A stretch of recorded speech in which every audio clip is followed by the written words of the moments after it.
Class is in session, hitting the books, college football. Ian Cameron and Connor Mack with you. Happy Canadian Thanksgiving. Those of you watching north of the border, it's also Columbus Day in the U.S., so it's a holiday wherever you are pretty much today. But no holiday for this show. We're here every Monday, and we're here once again to get you ready for Week 8, if you can believe it already. Week 8 of the college football season. Feels like this season is just flying by.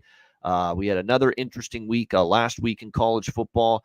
We're going to jump right in. We're a little bit more pressed for time today. At least I am, because someplace I got to be for the Thanksgiving later today. So we'll get right into it for this week. Lots of weeknight games, and we've got 3 games coming up on Tuesday night, starting with Troy and South Alabama. We've got the South Alabama Jaguars 12-point home favorites in this game, 56.5 being the total here. Pretty much across the board. We've pretty much noted that, Troy, not a very good team this year compared to where they've been in years past. 1-5 on the season, blown out by Texas State, 38-17 in their last game.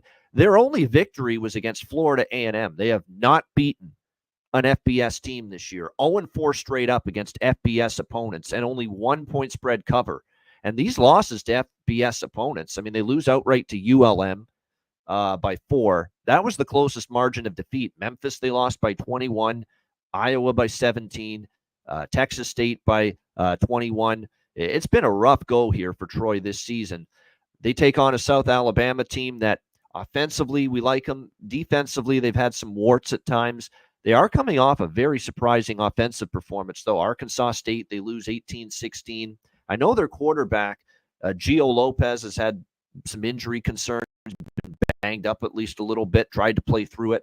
We'll see how healthy he is for this game on Tuesday night and going forward, but certainly he's critical to South Alabama, and offensively looks like he's good to go for Troy. They've obviously had an injury to Goose Crowder, so they've had to go to Tucker Kilcrease and Matt Caldwell. Both of those guys have gotten starting time.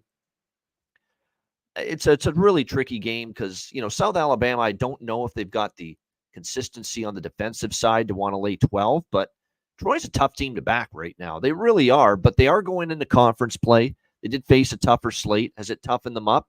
I still don't think they're anywhere close to where they've been defensively. So it's a really tricky game here, this one. I don't have a bet on it right now. I'd lean reluctantly to laying it with South Alabama because, look, other than the ULM game, Troy hasn't even been in these games. Like, they've been blown out. They've lost by 17-21 in the majority of these games. And I don't know if I trust them even getting all these points. They are way down from where they've been. And they miss John Sumrall, who's doing just an incredible job at Tulane in his first year there. C-Mac, what do you think here? First game, Troy, South Alabama. Yeah, it's tough to back Troy. I mean, is this going to be enough points?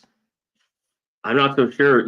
They just haven't been good on both sides of the ball. On offense, they're scoring 20 points a game. On defense, they haven't been great. They gave up 27, which hasn't been good. It just hasn't been very good all year long. Kilcrease hasn't been good. Who's ever been a QB? This is always kind of I got to look at this. I thought South Alabama's played a little bit above. Yeah, all right this year at certain points. Are they a team though? Do I want to lay, 11, 12 points with? Not consistently. I know there's just a couple games with these weeknight, games, Pabano. Sometimes there's always a pressure I get, especially from people like, hey, man, what are you betting? And I always tell them, like, hey, I don't have to have a bet on the game if I don't really love something. But I lean to lay it here because we're short. I know we got a ton of games. I'd lay it here with South Alabama here in the week. That's the only way I can look in this one. I agree. It's tough to take Troy right now. It just is. All right, Kennesaw State and Middle Tennessee State. We've got MTSU, 10-point home favorites, 51 the total. The first thing that stands out is what the hell is MTSU doing laying 10 points against anybody? I mean, they just got blown out by Louisiana Tech, 48-21 last week in that game. Absolutely dreadful they were on the defensive side of the football. Really, they've been horrible defensively all season long. So to me, taking, laying points with Middle Tennessee is just, that's not happening. There's no way I'm doing that. A team that is just 1-5 straight up, 1-5 against the spread. The problem is Kennesaw might even be worse, quite honestly. 0-5 straight up, 1-4 against the spread. They just gave up 63 points in a loss to Jacksonville State before their bye week. Now, they do have the advantage here of playing off a bye here. This Kennesaw State team. Middle Tennessee played in the middle of last week against Louisiana Tech. So there's extra time to prepare here for Kennesaw State. This is a hold my nose and take Kennesaw at +10 or better. The prospects of taking them is not, I'm not confident in it. Why would I be? They've been absolutely dreadful. Kennesaw State, and defensively they might even be worse than Middle Tennessee, but Middle Tennessee laying 10, there's no way. There's no way I can do that. Body Otto's inconsistent at the quarterback spot, although certainly their offense is better than their defense. Kennesaw's had very little offense. They have not scored more than 24 points in a game this year, and prior to that Jacksonville State game, which is where they put up the 24 points, they had not scored more than 16 in a game. So their offense has really struggled, but I got to believe even their offense can come to life here because Middle Tennessee has not stopped anybody on defense. So I'm leaning Kennesaw and the over. I agree with the money move to the over. I know Kennesaw struggled to put up points, but I think this is the week. And off a bye week, right, extra time to prepare. If you're not going to improve offensively with extra time to prepare against this Civ Middle Tennessee defense, when are you going to improve? When are you going to show something offensively? So Kennesaw and the over for me if I'm getting involved in this very ugly Tuesday night matchup. C-Mac, what do you think? Oh, my God. So ugly right here. I mean, look at these two offenses. Kennesaw is 132. This is just overall. Middle Tennessee 126. Flip to their defenses 122 and 130th.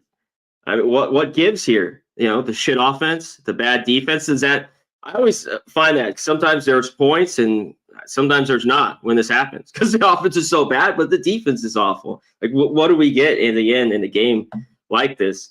And both these teams, why it's tough. Well, and I get, but man, you take the dog or nothing. That's kind of where I lean. Man, I don't know if I put my money on it. Both these teams not only win, they have it covered. I mean, even dating back this year, a little bit to last year, these teams just don't win football games. And when they lose, they're not covering. So, this one's just ugly all the way around. I guess I'd lean to Kennesaw. And we'll see with these offenses. I wish the total was a little bit lower. I mean, this is probably a sharp line. I was hoping maybe you get, because the offenses are so bad, maybe 2 or 3 points lower, and then I'd like the over. But yeah, ugly. A couple ugly ones here early. This I have not bet Kennesaw yet this year, except I think I did take them small against San Jose. But this is one I have to bet them. Middle Tennessee laying 10's outrageous. It is. With what we've seen, They just lost 48, and Louisiana Tech's, and we'll get to Louisiana Tech. Louisiana Tech's not even that great. They're not that great. And 48-21, they got eviscerated Middle Tennessee last week by them. So yeah, I'm on Kennesaw. I have to. Look, this is a bad Kennesaw team, but they're off a bye and extra time to prepare. If they're ever going to show you some semblance of improvement and better play, it's got to be here against an opponent like that. All right, Louisiana Tech, New Mexico State. We've got Louisiana Tech 10.5-point road favorites, 50 the total. This is another one. I think the over's in play. It's really been hammered up, 47.5 all the way to 50.5. I agree. Louisiana Tech. Say this about Louisiana Tech: they switched quarterbacks recently, and it looks like it was a good move. Because the new starting quarterback for them has played pretty solidly here these last couple of games. Evan Bullock, the new quarterback here for Louisiana Tech. He's been good. He's moved the offense. They've had better offensive line play. They've been able to run it a little bit. Just better play from that position. And obviously the Sonny Cumbie offense here for Louisiana Tech is certainly working a little bit more. And then on the flip side, we've got New Mexico State, and they're another defensive sieve. Boy, there's a lot of teams in this Tuesday night card. It's hard to ask them to get stops on defense, and they've certainly had their trouble. New Mexico State, you can throw them in the mix as another team that hasn't been any good defensively. They just gave up 50 and 54 points, Connor Mack, the last 2 weeks against Jacksonville State and New Mexico, giving up 50. This total's 50.5, and they've given up 50 or more in each of the last 2 games. So give me the over here. I don't want to side. I don't know if I'm ready to lay double digits on the road in Las Cruces here with Louisiana Tech. Their defense is still a little, but their offense has certainly been better with Evan Bullock at quarterback.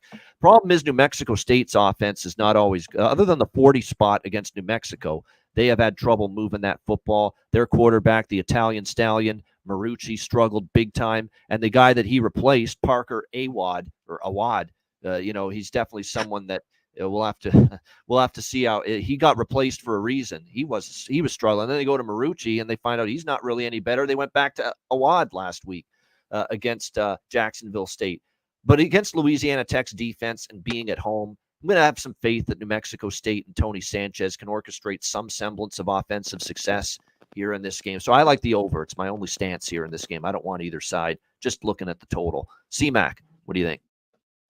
Yeah, I wanted to just double check La Tech's run defense. I was just trying to find that real fast. You know when this was, and this has moved. I didn't realize it because last night, I haven't been on all these games this morning. Sorry, because when I had 48, when I saw it, I wrote right by it. I wrote over with these defenses. I mean, New Mexico State, of course, is going to want to run it. But if they can have success with that, I think they could score in the 20s here. And La Tech should have no problem on this bad New Mexico State defense. They should run it, even throwing it. Both sides of the ball, they're not very good. And we saw it last week with Jacksonville State and the week before with New Mexico. So even I think that obviously the key number kind of 51. I think it's right here even at 50 and a half. I think you could creep over here in this one. I think Louisiana Tech, of course, is the better team here. I don't want to lay 11 and a half. I just can't take anything New Mexico State right now with Sanchez. I just can't do it. No, they're not. D. Martinez is right in the chat. They're not crying about losing Tony Sanchez at UNLV. I think they're just fine right now with Barry Odom. Thank you very much. I was so happy when he left. I'm shocked he got this job. I know it's. Yeah. I'm shocked that he got another job. Yeah, I know. Just pretty crazy that he was. I didn't think anyone was really that interested in him after the UNLV debacle, but apparently someone was. All right, let's turn to Wednesday night. Two games on Wednesday: Western Kentucky, Sam Houston State in Conference USA. All of these games, with the exception of Troy South Alabama, is a Sun Belt game, but all these other games are in Conference USA, including this one. We've got Sam Houston State 3.5 point home favorites. The total here sitting at 55.5, pretty much across the board in this one. Sam Houston, man, I like Sam Houston here. I got on this at 3. And I missed 2. It was open 2.5. It went to 3. I got in at 3. I'm seeing 3.5 now. I really think they're the better team over Western Kentucky. I like Sam Houston a lot this year. 5-1 start. I think with Western Kentucky, with them, my concerns are more defensively. You look at Sam Houston, their run game is just terrific. Watson, the quarterback, runs it. They've got a stable of running backs that are very good running the football. And if you look at the Western Kentucky defense, which isn't great, they're actually worse against the run. So I am definitely concerned about Western Kentucky's run defense here against the strength of that Sam Houston offense, which is their ability to run the football against them. They've been the undervalued commodity from day one, this Sam Houston State team. Actually, Western Kentucky's been a pretty good point spread team too. Both of these teams have, but I think home field makes the difference. Sam Houston, you look at what they've done at home. They upset Texas State, who I think is a little even better than Western Kentucky at home. You look at New Mexico State, Hawaii, they pummeled those teams on this field. They destroy UTEP. I also like bye week, extra time to prepare here for Sam Houston, for Casey Keeler, who's a great coach who's done a great job with this program. I think there's a reason Sam Houston's taken the money and they're home favorites here, even though Western Kentucky's been one of the powers, if you will, of Conference USA for years. And I like Veltkamp. And I do lean over because I think both offenses can have success. But from a side perspective, I like Sam Houston here. And even at 3.5, I would still play it with Sam Houston. I think they're a really, really good football team. I think this is one of the bigger games. This is an opportunity for them to, beat one of the teams that's been one of the more consistent upper echelon teams of the conference the last few years. I think Sam Houston's ready for this opportunity. I like the home favorite here. C-Mac, what do you think? Shout out Chosen One, Julian Cesaro. It's good to see you, my dude. I like that as well. Chosen One, we'll get to that game late on the schedule. Mizzou, Auburn, I thought it was a little bit high. I like the under there. But here, I thought if this moved a little bit, I'm a big Sam Houston. This seems like I bet a ton of these games with them the last couple of years. But man, for the most part, I want to be on them when they've been catching points. Now, this is a short number, and if you got under the field goal, I think it's solid. And in some of these games, they've kind of got into shootouts, but I think at times they have a solid defense against maybe some of these lower schools they can handle them, and it showed against New Mexico State and Hawaii. and they got into a shootout. We saw Texas State. They came back and played great this week. We'll get to them later. But at 3.5 now, I think these teams are too close. I'm looking the other way. Now I'm getting 3 in the hook with Western Kentucky. I think they'll be able to move the ball a little bit in this game. And I think they could keep it close. I don't know about the total in this one. And both, for me, these teams have been covering. These teams, if you've been betting them, they were money. Anybody against UTEP's just been handling business, of course. But I was kind of, what they were dealing with BC, their own problems with the state. They beat Toledo, beat up Middle Tennessee enough. This seems like a good one. So I'd rather, if I get more than 3.5 or 4, I think I might look the other way. I did want to dig into the defensive numbers a little bit in this game. We had a shit ton. I've been trying to do sometimes Sunday's NFL. It's a quick turnaround here, Cabana, to get rolling on these Monday shows. We're all in that boat. Trust me. Yeah. No doubt. As far as I'm concerned here with FIU and with Western Kentucky, that's the next game, Florida International and FIU. But I've been on Sam Houston all year. There's no disrespect to Western Kentucky. It's a good football team. I like their quarterback. But I think for Sam Houston State, I agree. I understand why people have been betting this. I do still think Sam Houston's a better defensive team than Western Kentucky. And I do think I think so too. In the end. So I still like the home favorite here. Again, I liked it more at 3 or less, but even at 3.5, I can still make a case to take Sam Houston here. All right, Florida International and UTEP. We've got Florida International, 5.5-point road favorites in El Paso, 49 the total in this game. I like FIU here. Look, when's the last time we've been saying let's lay points on the road with Florida International? I get it, but I'm seeing progress from Florida International. I'm seeing competent football from Florida International. I'm seeing good coaching from Florida International from Mike McIntyre, who doesn't have a lot to work with. But let's be real. I'm impressed with what I've seen. Louisiana Tech, they get a nice win there. Liberty, very impressive effort, 31-24. Took that game down to the wire. In fact, I think it went to overtime that game. Against Liberty. Yes, Liberty had to go to overtime to beat this FIU team a couple weeks ago. So very impressed, or last week, I should say. So very impressive from them.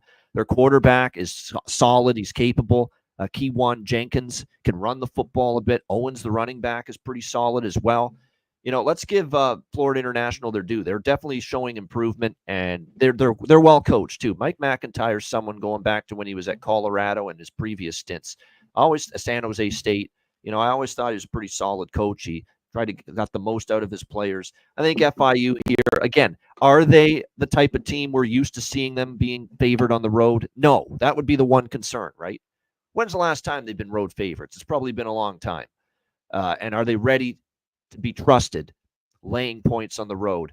I still think you can go ahead and lay it with them here because UTEP's horrible. There's no case to be made right now for UTEP. 0-6 straight up.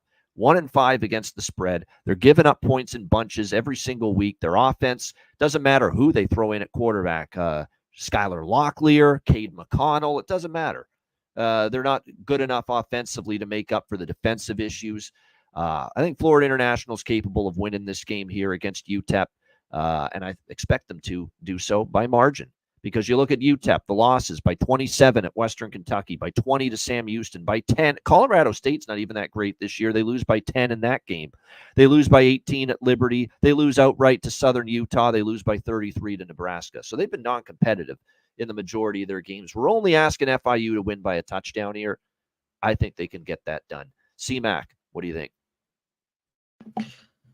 Man, I think they can too. It's crazy. There's probably not many teams.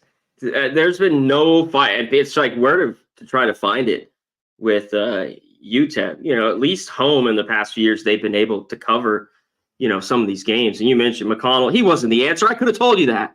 But man, they've had him in before. I heard some people like, the change. He looks good. Shit, he doesn't look good.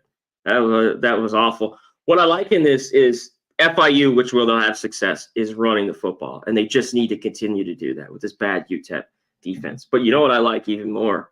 I like the under here. I love these teams. They're just slow. Their big plays are not going to happen. And I thought if I could get play right, methodical on offense, definitely that is true. both methodical, and when they like teams like this, unless there's some really big plays, and that's what I thought. I was like, if I could get 48 to 50, I got to be on this under. So under here, FIU. I agree. Yeah, I think it could be lower. I just don't know how UTEP scores because Florida International, they're getting better on defense. They are slowly but surely. They have been a little bit better. Yeah. You know? Yeah. Like Liberty's not an easy team to deal with for any defense. And I thought they forced some turnovers. They made some fourth down stops in that game against Liberty. And remember, it was 24 points in regulation. The 31 came from overtime because of the overtime touchdown. They only gave up 24 points in the 4 quarters to that Liberty offense last week, Florida International. So they are getting better, on the defensive side of the football as well. All right, let's move to Thursday where we have a little ACC action.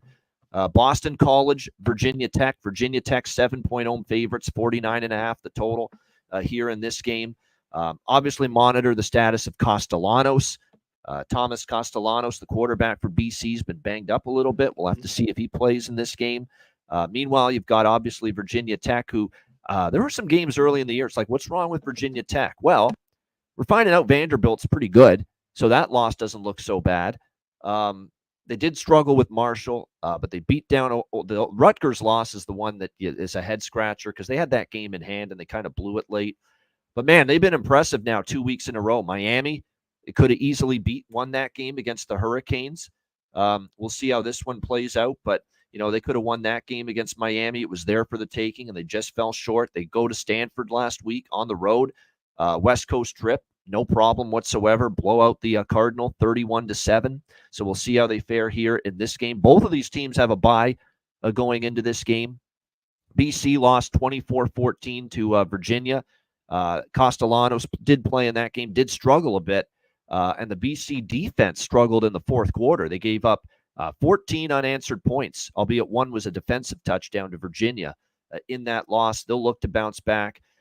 Historically, BC, when getting these kind of points, they're a good bet. And certainly under Bill O'Brien this year, they've been an underdog of 7 or more twice, 2-0 against the spread against Florida State and Missouri, covered both of those games. So it feels like BC plus 7 is kind of the value here for me. But my concern with BC here is offensively, do they have enough? And Castellanos, is he consistent enough? Can they run the ball consistently enough? Because Virginia Tech's got an offense with when he's on drones, where we're starting to see that Virginia Tech offense look like I expected it to. I expected drones in this Virginia Tech offense to be pretty prolific, put up points. Didn't look like it at times early, but they're getting that offense kicked into high gear now the last 2 weeks. If BC falls behind, do they have the comeback ability in them? I'm not so sure, but I would still lean to the Boston College side, anything 7 or better. And historically, when they've been getting a touchdown or more, they've been good in this point spread role. CMAC, even though it is Blacksburg on a Thursday night, we know that's a great environment for Virginia Tech. Yeah. Enter Sandman, the whole bit, but I still lean BC. What do you think here, CMAC? Boston College, Virginia Tech. This one is pretty tough for me. I was looking at it last night. I think the line's right. I think maybe it's a point or two too much here. Now we're at the touchdown that could bait Boston College because I think they could stay in this one. Because what I've been most impressed with is Virginia Tech when they've been clicking is their offense. But that defense can give up some plays. It's made some too. And the key here with Castellanos, he should be a lot better off the bye, here. And that last game, he had a couple picks in it. And he's just not a pocket passer either as well. But he can use his legs. I think he can make some plays. This was a tough one. I don't know if I can get to Boston College here. In a game that could be close. That's my lean here initially, but it's just a lean as of now. All right, but lean. I'm kind of that way too, lukewarm on this. Yeah, Virginia Tech to me is the better team, in my opinion. Certainly the better. And they're at home. And they're at home. But it's a touchdown. This is a sharp number, I think. And they're a plucky, feisty group. Boston College. They really haven't been blown out in many games this year either. BC, when you look at the 10-point loss to Virginia, and that Virginia loss. They gave up 17 unanswered. They led going into the fourth. That was right. All that fourth. That was that crazy fourth quarter. Exactly. Yep. And a fumble touchdown really sealed it. Take that away. They cover that game. So that's why it's not easy to lay points against BC. They're a feisty little group this year. and their defense is sometimes capable. So that's why at not 7 or less, I do lean still to the Boston College side. All right, Georgia State taking on Marshall. We've got Georgia State, Marshall in this one, 9-point home favorites, 52 the total.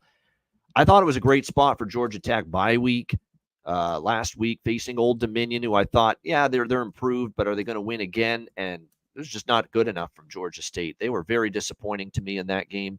I lost with Georgia State. I'm not really excited to get back on the Express with them here now. Short week going on the road against a very solid Marshall team. The more I see Marshall, the more I think they're pretty solid. Keep that in mind. They played well. They did have they are coming off just an absolutely stunning loss, though. They had that game in the bag against Georgia Southern last week. And then Georgia Southern down the stretch, 3 touchdowns in the last 6 minutes to turn that game around and get the victory. And I believe it was Dexter Williams who came in at quarterback for Georgia Southern, replaced J.C. French, and he's what stimulated unreal fourth. Incredible. And then on the last play of the game, I think they were down to 4th down, and they punched it in for the game-winning touchdown. Incredible comeback. Both Stone Earl and Braylon Braxton, the Tulsa transfer at quarterback, ended up playing in this game for Marshall at quarterback. I still don't love the quarterback situation from them. Both guys are inconsistent. They have to run the football to have success. That is critical. I think when you look at Marshall games, you have to evaluate whether their opponent can stop the run, whether their opponent is good against the run or not. And Georgia State is not. They're giving up 174.8 rushing yards per game, 103rd in the country against the run. That's probably good news for Marshall because they need to be able to run the football to have success. And like I said, Georgia State's giving up 4.6 yards per carry and almost 175 rushing yards per game. So it's probably a game where Marshall's offense can work. They're off that stunning, staggering loss. Can we lay 9 with them, though? That's the question. I don't know if I'm going to get involved in this one. There's a lot of question marks. Is Georgia State good enough, though, on the road? Christian Veillere is a head-scratcher at quarterback. He had a couple of really good games. The Vanderbilt game last week was not one of his better games at quarterback. Like I said, that Georgia State run defense, put it this way, even though they're getting a lot of points, that Georgia State inability to stop the run against a Marshall team that, if their offense works, it's because they can run the football. That's enough to keep me off Georgia State, that's for sure. So by default, I would lean Marshall here. And coming off the loss, back home now, I don't know if you'd want to step in front of Marshall. They got to be seething, absolutely seething. They let that game slip away against Georgia Southern last week. C-Mac, what do you think here? Georgia State, Marshall. And Marshall, I mean, they're basically counting that, last week as a push. This team's been money, ATS, but I think they're in a different spot here now, where it's just different. Last year, Georgia State won. Year before that, Marshall at home won by 5. They will have success against Georgia State, and that I don't love. They should be able to run it, but I don't trust the quarterbacks to do anything. Who's ever in Earl, especially, I don't buy it. And this Georgia State defense is great, but I think this team can move the ball a little bit on Marshall, because I think Marshall has a little bit of the better defense. But at 9 points, I think and everyone's thinking Marshall with their record. Georgia State, I thought it's been crazy. I lost with Old Dominion with their quarterback dealing with issues, but it's like every time, I think even this week again, maybe look at Old Dominion. That's why I didn't mess with that close game last week with Georgia State. But I think they have enough talent to move the ball here a little bit. But they don't stay here. So I love the 9. Give me Georgia State. All right, liking Georgia State here, getting the points against Marshall. Yeah, I mean, it is a lot of points to be laying. I get that. All right, next up, we've got Friday night action and a lot of Friday night games. If you love weeknight football, I mean, we got 3 games Tuesday, 2 on Wednesday, 2 on Thursday. We have 4 coming up for you on Friday, and it's another ACC matchup here. We've got Florida State taking on Duke. Duke 4-point home favorites in this game. The total sitting at 42 and a half. Actually, more 42 and a halves across the board for this one here on Friday night. Let's see where Florida State's at. Obviously, we are expecting to see Brock Glenn once again at quarterback with DJU has been benched. And not only that, but I think he's also injured as well. DJU potentially done for the season. He underwent surgery on his throwing hand and he's going to miss probably the rest of the season. They say several weeks, but I think his season's over. He wasn't playing that good anyway. I don't think Mike Norvell's in a rush to start him again after the way he's played so far this year. So he's probably just going to shut him down, and it'll be Brock Glenn, at quarterback for the rest of the season here for this Florida State team. Florida State off a bye week where they lost to Clemson 29-13 before the bye on the road, at home at Death Valley. Duke also off a bye. They lost 24-14 to Georgia Tech. Their first loss of the season. I do want to point out with Duke, though, 5-1, but what's their best win? North Carolina? It's not Middle Tennessee. It's not UConn. It's not Northwestern. Although Northwestern did play well against Maryland last week. So it's not a great schedule that Duke's played. That would be my concern. I just can't take Florida State, especially on the road. I mean, you look at the two games away from Tallahassee. They lose in Ireland to Georgia Tech to begin the year. SMU on the road, they get shellacked 42-16. Now, that was DJU stinking up the joint. The defense wasn't any good. We'll maybe give Brock Glenn a chance to be a little bit better, but I don't trust Florida State enough, and I don't know where their heads are at right now. 1-5, season going nowhere, a season of massive disappointment. Who knows where their psyche comes? Do they come out of the bye week refreshed, new energy, revitalized? I don't know about that. When you have aspirations that you think you're good enough to win the ACC and be in the playoff before the season, and now you're 1-5, I'm not going to bank on the kids just rallying here that, wow, let's play out the string. Let's still fight the good fight the rest of the way, even though they're 1-5. They've been a massive disappointment. So by default here, it's Duke or pass. Am I running the lay 4 with Duke? No. But Duke's the only side I could take here. C-Mac, what do you think? Yeah, I agree. I mean, I really wouldn't want to lay more than this or a touchdown, I'd say. But, I mean, it's always like, do these kids, after the bye week, do they get something going? I've seen enough. These days with NIL, I'm getting the bag now. I'm getting the money. Like, who gives a fuck now, 1-5? Yeah. Yeah, I mean, exactly. I still think the only thing that's been all right for them at times has been their defense a little bit. The for Florida State, they've games have been a little bit lower scoring and kind of hung around, but still, it hasn't been very good. And I've seen just enough of Glenn that there's just no way I could back him. And that start, against Clemson, 228. He had a touchdown and a pick. I can't get there. I think this is Duke. I should have covered that Georgia Tech game. I know they might not have won it. They still have a very solid defense, I think. And anything, I was hoping this would be a 3. I'd like it a lot better. But, I think this is Duke. And their schedule, it's a lot of grief. But listen, that's who they played. They're Duke. This is a basketball school. I know, they play some decent football. And I take them here, too. I kind of lean under. I think the total's about right.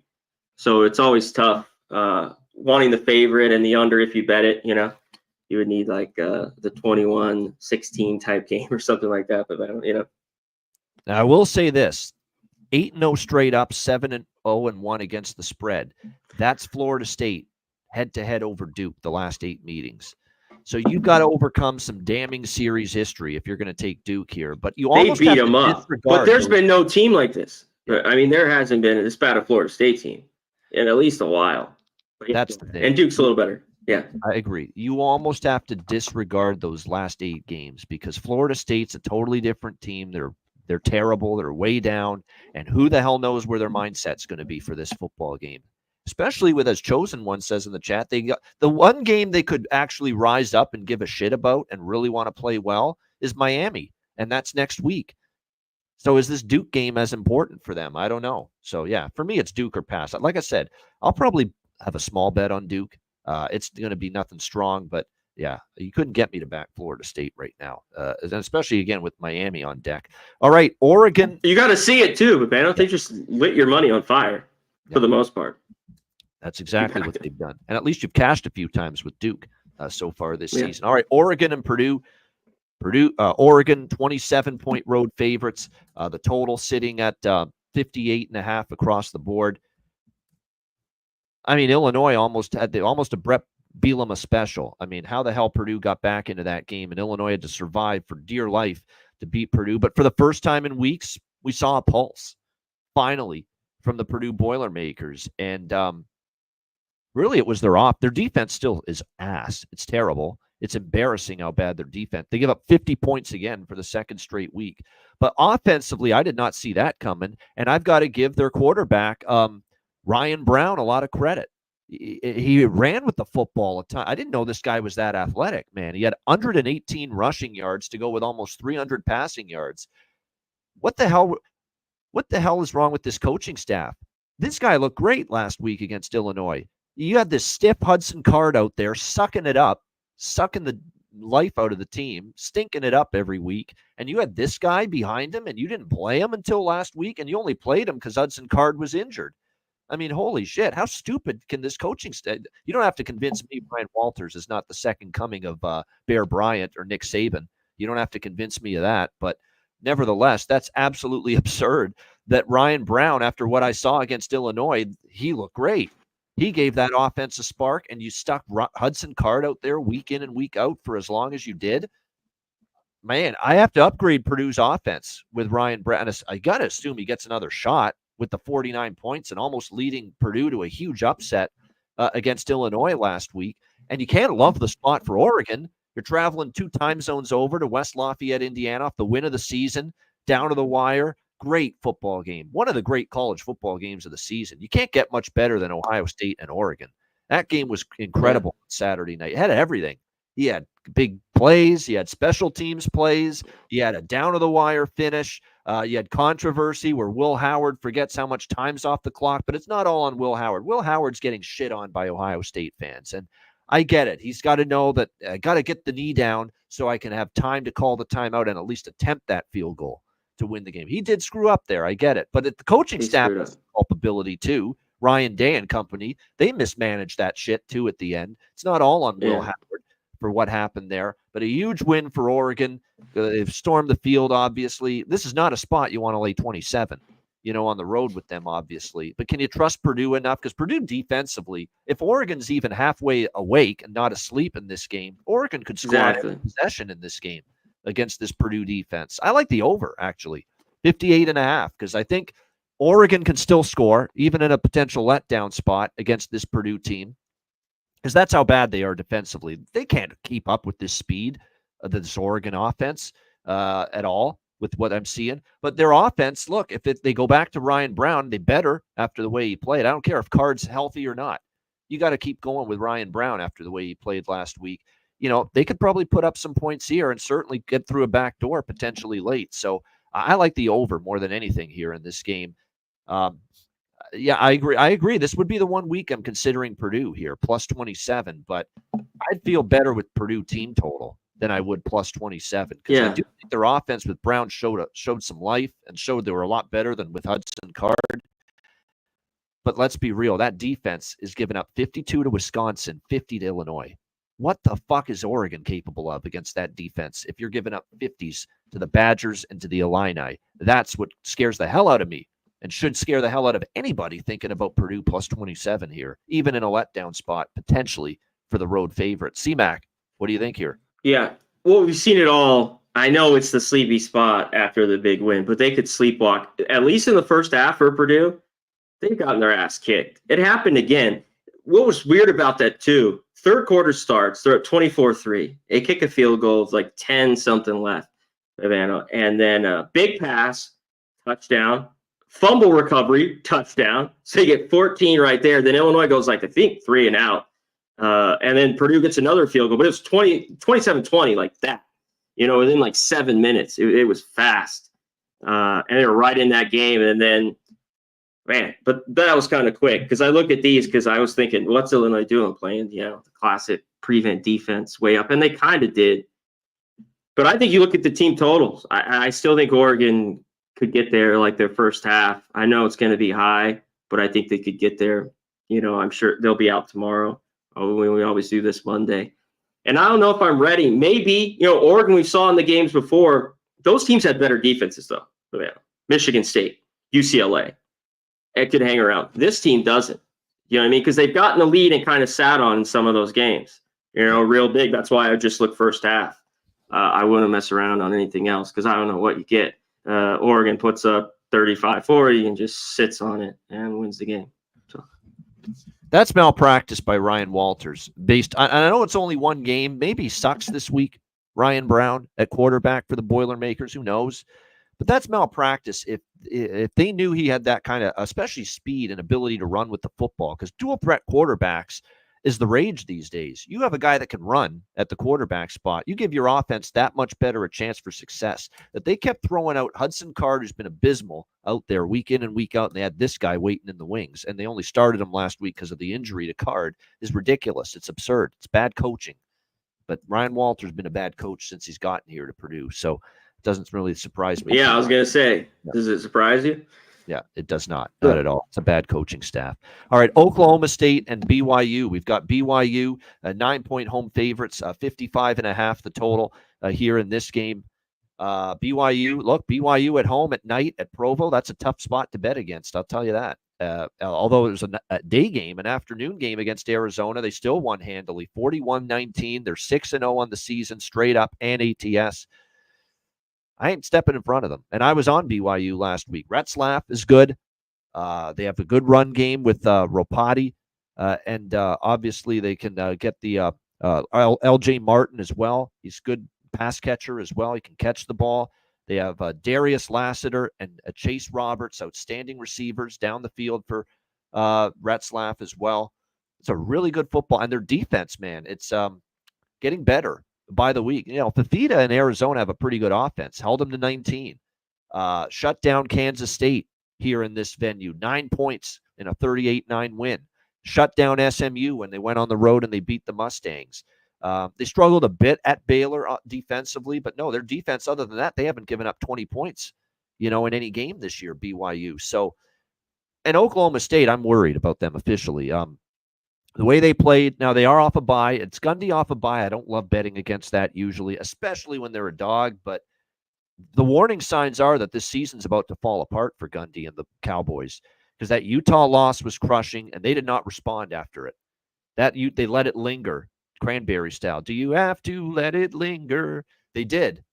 They let it linger after the Utah loss because they got hammered by Kansas State. They got shredded on defense. They didn't play well. Bowman struggled. And same thing with the West Virginia game. Bowman struggled again. Defense couldn't get any stops in that game. And Garrett Rangel ended up replacing Bowman at quarterback at the end of that West Virginia game. It's the warning signs of an Oklahoma State team that can Mike Gundy get it back on the track again with this team now that they're 3-3. They're going to be up. They've already got 3 conference losses. Their Big 12 title hopes are probably finished. That's not an easy ask for Mike Gundy to pump this team back up and get them in the right psyche and the right mindset again for a game like this against BYU. And it's a night game. It's Friday night, obviously, 10:15 Eastern time, and it's always tough to win there at night. So, and they're 6-0 straight up and 6-0 against the spread. Why would I go against a team that's perfect ATS? Kind of like Army. Why at this point in the season would you go against them when they've covered every single point spread? I feel the same way about BYU. So it's BYU or pass for me. C-Mac, what do you think? I mean, yeah. The only thing you could look at is, Gundy. Gundy is a dog off a bye week. I mean, that's been a home run spot for him. It's a little bit. And this is the home run spot. Yeah. Yeah. They don't. Like, I've seen him. Yeah, there's been a few 6-6 seasons for them, but I don't because this always is a slam dunk spot for me with BYU. It's made me a ton of cash, and Arizona has problems offensively too. As much as I want to give BYU credit, and I do, but I don't know. They got to refix their offense there at Arizona. When they have with Fafita, they gotta do more, and they're not. Yeah, how could I jump off BYU? Maybe it's just a game I stay out because I want to be on him. And this has moved up already, 8.5, 9. It opened 7.5 last night. I'm a BYU backer. Yeah, and they're 6-0 ATS at night. Like, can Oklahoma State hang around? I don't know. I don't know if they can. They're not good defensively. No. Unless things have changed this year. That's been kind of the thing I've seen the most. They've just been awful. There, Oklahoma State. They were at home. OT Thriller beat them last year. BYU was getting 17. Bunch of points in that one. Maybe over a little bit. I don't know. I gotta, to me it's BYU or nothing. I can't get off the train right now a little bit. I agree with you. There's no question. I would look at probably And I was kind of been on them early, man, like BYU. I've took them since the Southern Illinois game when they covered at home. I thought that was low, and SMU, and K-State. So, yeah, been a darling for me. Yeah, I agree with that. I think that's definitely something to. It's been disappointing. I mean, my Oklahoma State to win the Big 12 is shot. Utah to win the Big 12 is probably shot now as well. Oh yeah. So I'm not going to win any Big 12 futures. I can tell you that from from before the season. That's definitely not happening. Let me see as far as the what am I looking at here? BYU can absolutely win the Big 12. This is wide open still. This Big 12. Oh, yeah. BYU at this point. Arizona State could. We thought BYU and Arizona State. Everybody thought this. It would be two of the worst teams in the conference this year, and they can win the conference right now, both of them. You know what? This year too. After this, I mean, they're at UCF. I think it's gettable is BYU on the road, and I mean at Utah, of course, which is just tough. But maybe this year, with this team, at least that game could be tight. Those are the next few games for them, road games. Yeah, I think I agree with that. It's going to be interesting to see how this one. Ollie Gordon's. We need an APB alert for him, Robert. Oh, he's right this year. I mean, geez, he's supposed to be one of the best. He's collecting that cash. He's chilling on the couch. It sure seems that way to me. All right, their line's the problem, though, a little bit, man. Like, I mean, if you got a guy that good and he's not finding not holes, a good run blocking unit they have on that O line at all. No, that's a big problem too. Tough. It's not all on Gordon. Like Gordon just didn't lose his talent from last year to this year. You got to have the blocking up front to find those holes, to get to the open field, and he just hasn't been getting that, consistently from Oklahoma State this year. We're still in the weeknight games. This is the final one though for the weeknight games.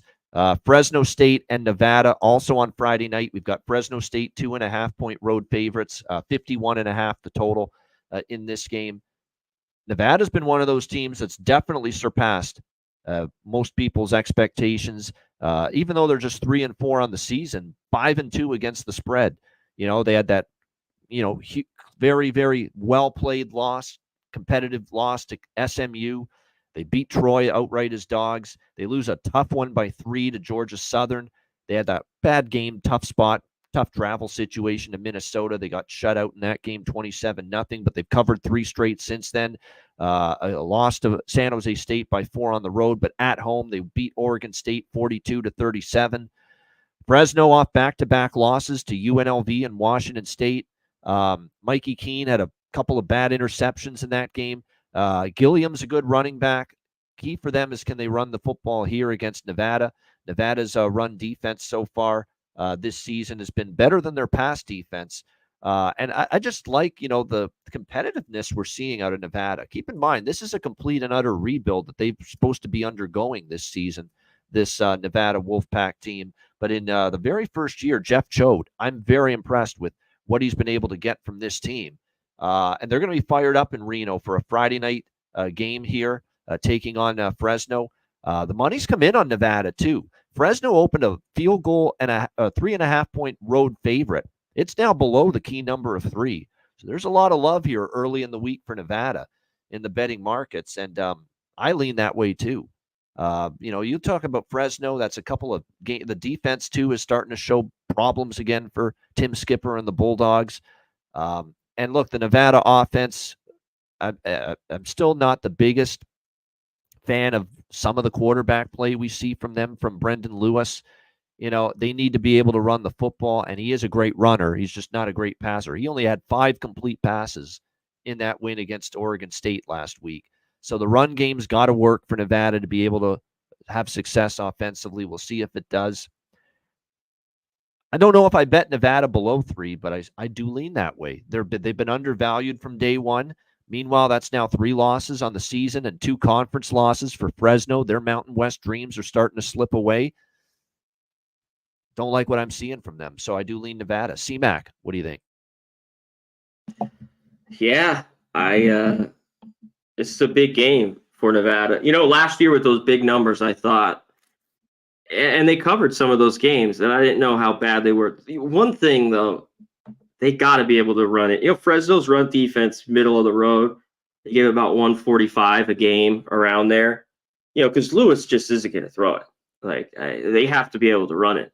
I mean, he's still, even that last game. But the defense, I mean, McCoy, that Oregon State, he had 4 turnovers? I mean, some of the yards were there, obviously, in that game, back and forth. But, man, they got key turnovers in that one.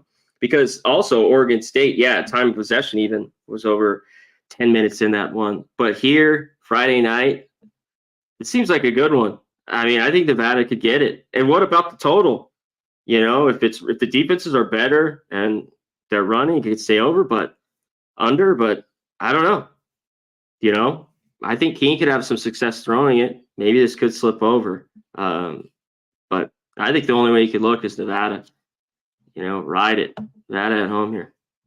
Yeah, but the flip side of this argument is now Fresno, we thought, was the much better team coming into the season, and they're only laying now 2.5. They can win this game and probably cover the number. That's here for sure. With this, and look, they lost to UNLV, who's better. I mean, they got their ass kicked, and then Washington State, who's solid. But the weeks before, solid on. And they took care of kind of like New Mexico, those type games. This seems like it could be a good one. And in the end, I probably don't get here. I don't know if I can get to Nevada, especially under the field goal now. Yeah, that's the thing. I often say, though, if you're trying to bet the teams that have been disappointed and been overvalued over the teams that you think were undervalued, but now they're being priced better, those don't always work out, at least not. Look out. Yeah. I agree.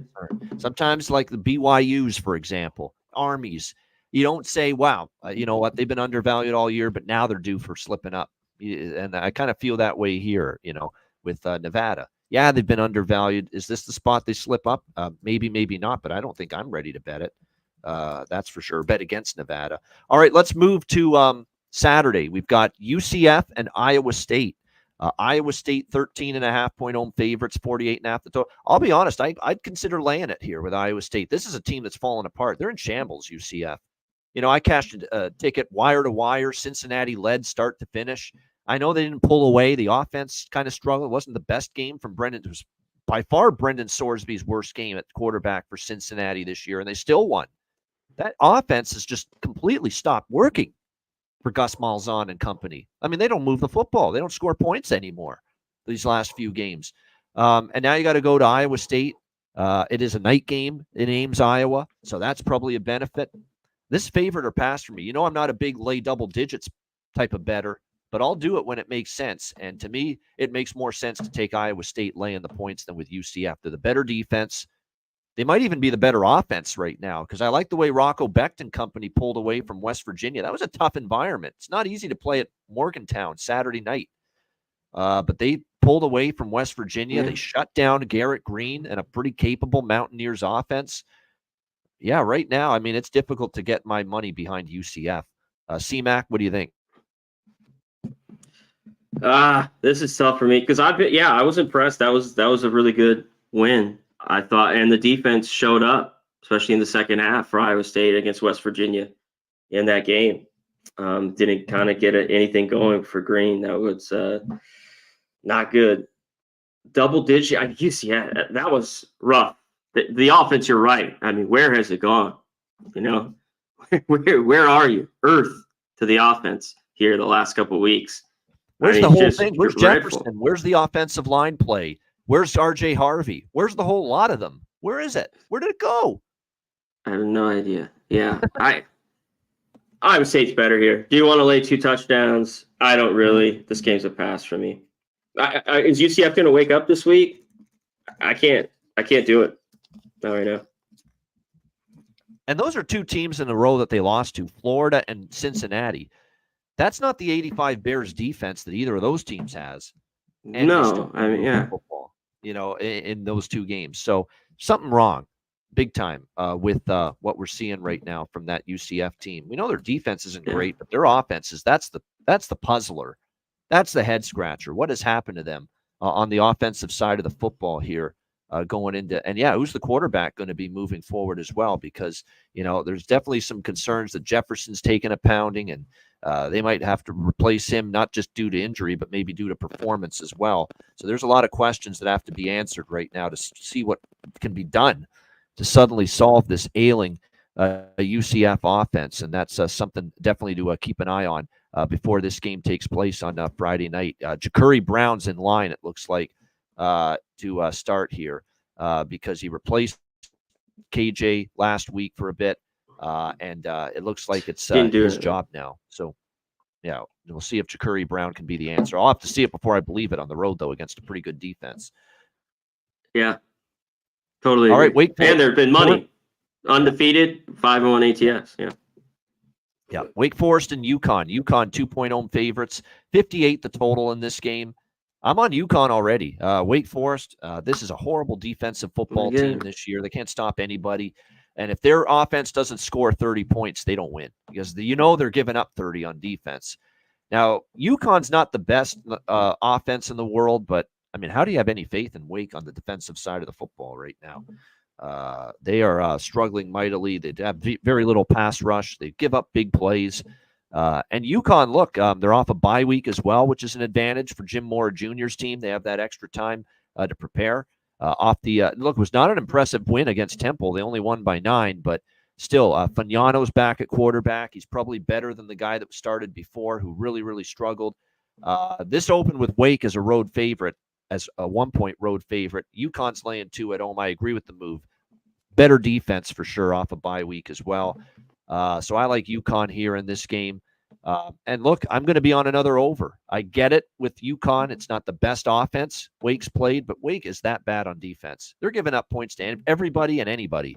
And I think UConn, even with Fagnano in this offense, and they're able to put up points. And I still like their running backs here too as well, with Cam Edwards and with Darrell Robinson here. UConn team. They got a great receiver too, and TJ Sheffield. I think they're going to do some significant damage here against this Wake defense. So UConn and over if I'm betting this game. C-Mac, what do you think? Yeah, I wrote this down. I'm like, this is a little strange. Wake over the years too, a little bit better of a team and beat them. And I'm not the biggest Fagnano fan, but I thought for what they played all right. The Temple win wasn't big, but they're off the bye like you talked about. Like, they beat up Buffalo, they beat up FAU. That game against Duke was close. They were in it. Wake Forest defense is just dreadful. Against the pass, even 300 yards, against the run, 177. And UConn has the better defense, and Wake too. Man, this team hasn't been covering anything. They've been awful. ATS, they haven't been very good at all this year. So, yeah, I agree. It seems pretty easy here. I don't know. It was easy. It always makes you pump the brakes, but it seems like a layup. Like under 3, how can we not take UConn here? So, yeah. And that's the key, right? We're only asking them to win the game. Would I want to lay like big points here, more than a field goal with UConn? Oh, maybe yeah, not, I would. But we're only asking them to lay 3 here, and I think they can get the job done. All right, good one in the ACC next up. Miami and Louisville.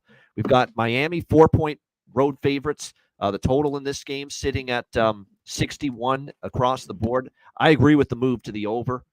I certainly think we're going to see points. I don't know if Louisville's the kind of defense that's going to completely shut down Cam Ward, Restrepo, and this outstanding Miami attack who can put up points against anybody. I know they struggled early against California in their last game, but still, this is a Miami offense that once they got going, they couldn't be stopped in that fourth quarter. And they are capable. And Louisville defensively is not as good as they were last year. I thought Louisville was a better defense last year than they are this year. Although credit to them, they played better against Virginia, but you're facing a much tougher order, a taller order here. Let's not forget they got shredded by SMU, that home loss 2 weeks ago, and dealing with Miami is a handful.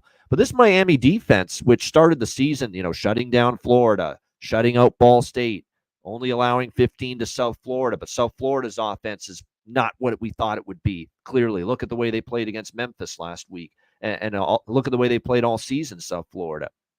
So that's taken a lot of shine off of Miami's defense. The last 2 weeks, they've been ripped apart. They've been gashed. You know, they gave up 34 to Virginia Tech, 38 to Cal. You got to believe Tyler Shuck and company can move the football here. I like now that he's healthy, he's playing well at the position for this team. Their pass defense, Miami, this season, it's going to be something to watch. That secondary, can they stop the passing game? Because that is the strength of Louisville, is being able to throw the football.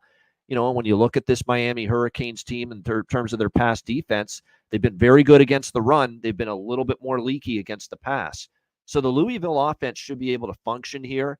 All of a sudden, Miami goes from blowing everybody out, and then all of a sudden we get to ACC play the last two games. Their first ACC conference game. Virginia Tech and Cal, they win by 4. They win by 1, by the skin of their teeth in both games. So you know what I'm looking at. It would only be Louisville for me here as a home. And from a coaching standpoint, I'll take Jeff Brom every day, including Sunday, over Mario Cristobal as far as getting the team ready to go, game plan-wise, preparation-wise, all of that stuff. So for me, it would be a Louisville +4, and certainly I agree with the total move up, too. I think it'll be a fun, high-scoring affair here with these two teams over the total as well. CMAC, Miami, Louisville.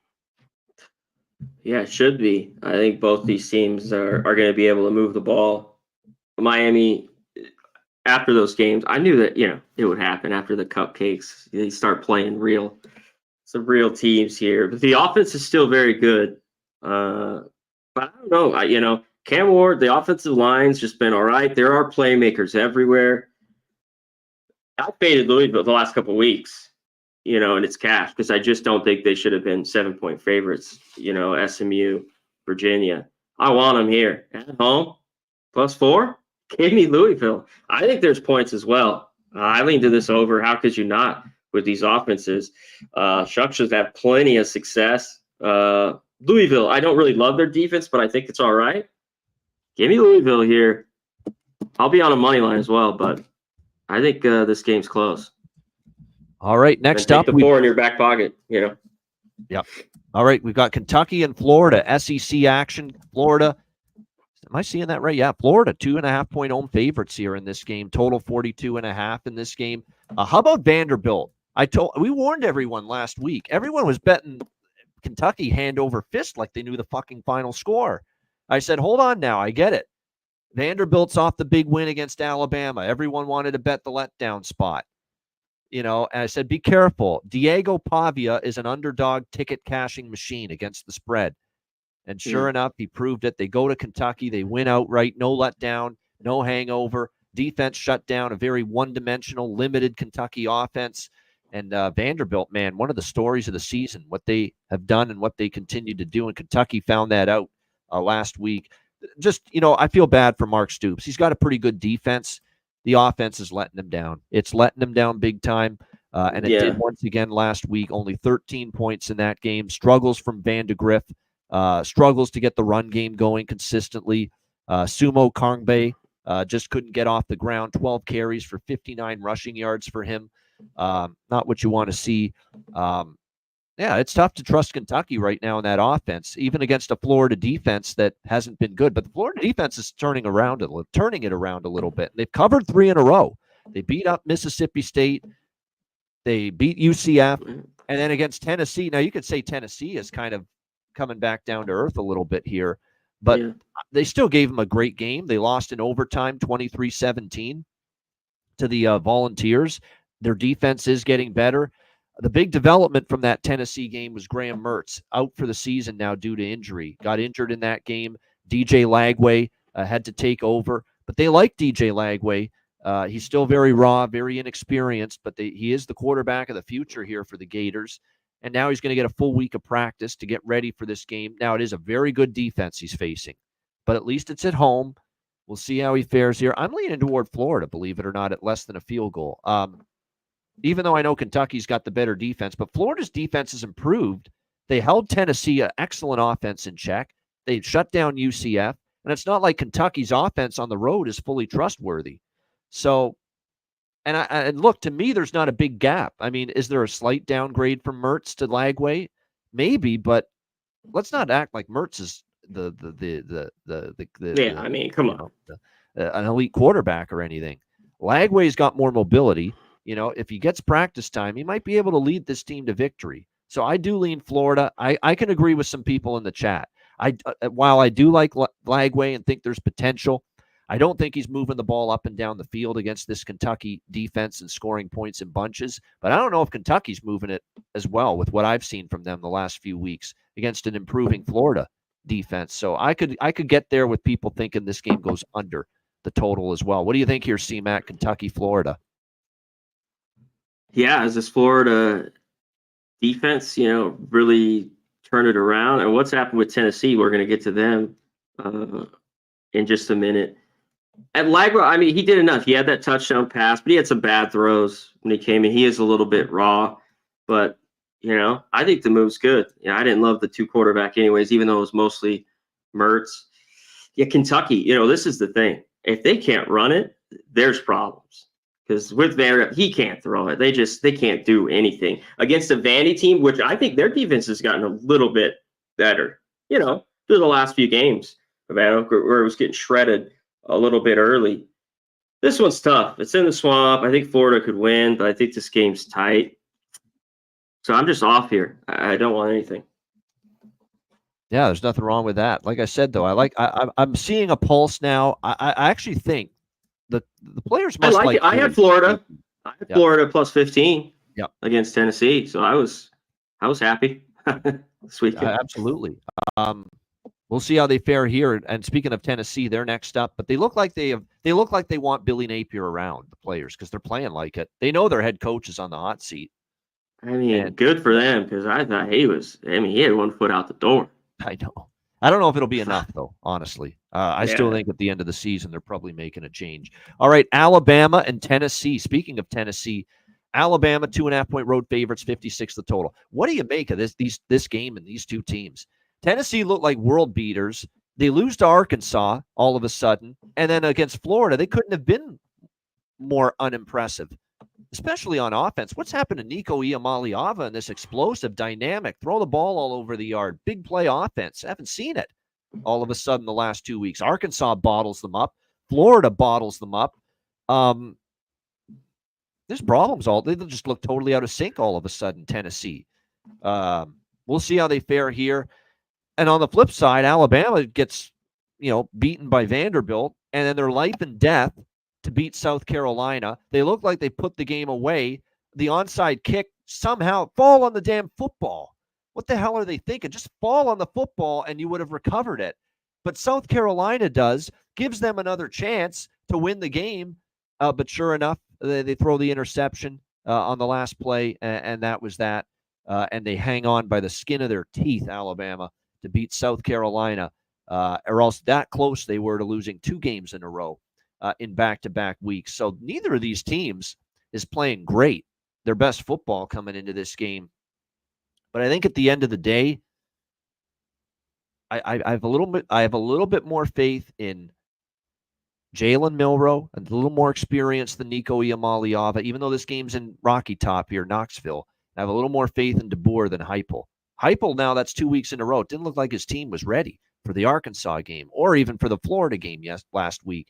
So this one's tricky. I mean, in Alabama, look, they've shown more than enough vulnerabilities and holes the last couple weeks to be leery of backing them too. But I'm going to end up taking Alabama at less than a field goal, or at least lean that way in this one. That's the way I see it. What do you think here, C-Mac? Alabama, Tennessee. I mean, Tennessee will be pumped this weekend. They got the big win over Alabama in that crazy game a couple years ago. Alabama's owned them, and overall, I think they're the better football team here. Nico, what is that? I mean, 16 of 26, 169. I mean, yeah, are they figuring out him a little bit? This offensive line maybe not as good. They did not look good against Florida. So I like Bama here. I know the struggles the last few weeks. Their defense needs a little bit. They've had some problems there that need to be buttoned up. But I don't know. I mean, this just under 3. It's like, for me, it's roll tide or nothing here. I think they can go in there and win flat out. So maybe I'm wrong, but I don't think Tennessee has it right now. All right. Yeah. That's I'm again, less than 3. Come on. He's still my guy, Kalen DeBoer. I still think he's one of the best It's your coaches. I know guy. the last couple of weeks has been a little sketchy. The Vanderbilt loss, you don't love it. You don't love that they pissed around and struggled so much at home with South Carolina last week. But, he's still someone in the big games. I'm talking about the big games. Let's not forget they beat Georgia, and they were up big at halftime against Georgia, a few weeks ago. The big games, and this is what I consider a big game for Alabama and for Kalen DeBoer. He's good in those games, and I trust him in these games. So there you go. That's why I lean Alabama here. Florida. And one thing, they should beat him in the trench. There's another one where Florida dominated time of possession too. I think they had over almost 11 or something minutes against Tennessee. It's just what's going on. Tennessee, they're here at home, big time game. Everyone will be there. Yeah. All right, next up, I'm going to be brief because you guys are going to know when you see this point spread, you're going to know which side I like right away. We've got Notre Dame and Georgia Tech. Notre Dame 11.5-point road favorites, 49.5 the total in this game. I like Georgia Tech. You're going to give me them as a home underdog here. I'm interested with Haynes King and company. A nice win for them against North Carolina. Defense was a little leaky in that North Carolina game, but I'm not going to give people are betting Notre Dame all the way up to 11.5 here. In this game. What? Because they pummeled Stanford. Stanford's fallen on hard times the last 2 weeks because Virginia Tech destroyed them, and so did Clemson. Yeah, we'll get to them. Let's not give Notre Dame too much praise for winning that game. Let's not forget they were in a competitive 7-point game with Louisville. This is also a team that struggled to put away Miami, Ohio, didn't cover, lost to Northern Illinois. I think we're getting a little carried away here with the Irish love here all the way up to 11.5 in this game against a very capable Georgia Tech squad. Now, I do worry with the run defense they're a run-heavy team. Notre Dame is pretty good against the run. Maybe it's a matchup advantage that people see, and it could be. They could have a tough time running it here, Georgia Tech. I agree with that, but we'll see how it goes. And it probably also, actually, I just realized this too and remembered that Haynes King did get banged up, at the end of that North Carolina game, and it could have something to do with that. Because he's day-to-day right now with the injury, and he suffered it toward the end of the North Carolina game on the weekend. And they still were able to win in spite of that. And but something to keep an eye on for sure. That might also have some reasoning behind the Notre Dame money move. So Haynes King's status is questionable early in the week, but he hasn't been ruled out. He's got the full week to still practice, hopefully be ready to go. Zach Pyron, it looks like, would get the start if Haynes King doesn't go. But the moment I hear Haynes King's a go, Ian Cameron betting Georgia Tech plus 11.5 will be a go as well. And that's just what I'm waiting on right now. C-Mac, what do you think? Notre Dame, Georgia Tech. Yeah, Notre Dame, the run defense good, but they've been really good against the pass. I mean, only 148. They've given up 120 still. Excellent. And the defense is 8th overall. That offensive line is good. Haynes King and Jamal Haynes with Georgia Tech. They're definitely more way run-heavy offense. Way more, yep. Haynes. It's day-to-day, so it's a wait for me. I think he's going to be fine. Brent Key said he's a tough kid, everything that I've just looked up. Yeah, he is too. He can run the ball, and I want him as a dog. He'll never slide either. He'll take contact when he runs, Haynes King. He is a tough guy, tough kid. By the way, he is in big games turnovers. That's been a little bit of my problem. Yeah. I lost a couple with them. Clemson, where he had, I think, 4 picks last year. So if he has turnovers, if he's playing, that could be a problem. But Brent Key as a dog here, it's hard not to like it. So I do. And Georgia Tech ended up luckily covering that game last week. I went with the team total because I was a little bit worried, but they got it done. It was a short number. A lot of people were on it, and they got the 10-point win? Or was it just 7 last week against North Carolina? It was 10, right? It was by 10. 40. Yeah, no, 41. 7. It was 7. Yeah, you 7, got it right. But 7. Still, they just covered. Okay. Yeah. How do you give? And we'll get. Is North Carolina on the slate later? I'm trying to look here. I'm sure they are, or maybe they're not. No, I don't. They may not play this week. They might be on bye week. But how does North Carolina allow that? Yeah, I think they're off. I mean, Tom Brenneman on the broadcast said that is unbelievable that Georgia Tech got a 68-yard touchdown run in the final minute of a tie game there. No, it's not unbelievable. It's totally believable with that North Carolina defense. Trust me. There's nothing unbelievable about that, right? Yeah. Yeah. We've seen it. We've seen it. Exactly. All right. Virginia and Clemson. Clemson, 21-point home favorites, 57.5 the total in this game. One of these weeks they're not covering here, Clemson. It's just a question of which week is it going to be. They're laying 21.5 here in this game. I'm tempted by the Wahoos here, believe it or not, getting 21. You look at Clemson, I think there's bigger games coming up for them. But, man, their offense is flying right now. I mean, they have clearly found it on offense with Cade Klubnik and Phil Maffa, and the receivers are starting Brenningstool, the tight end. I mean, they have got it cooking.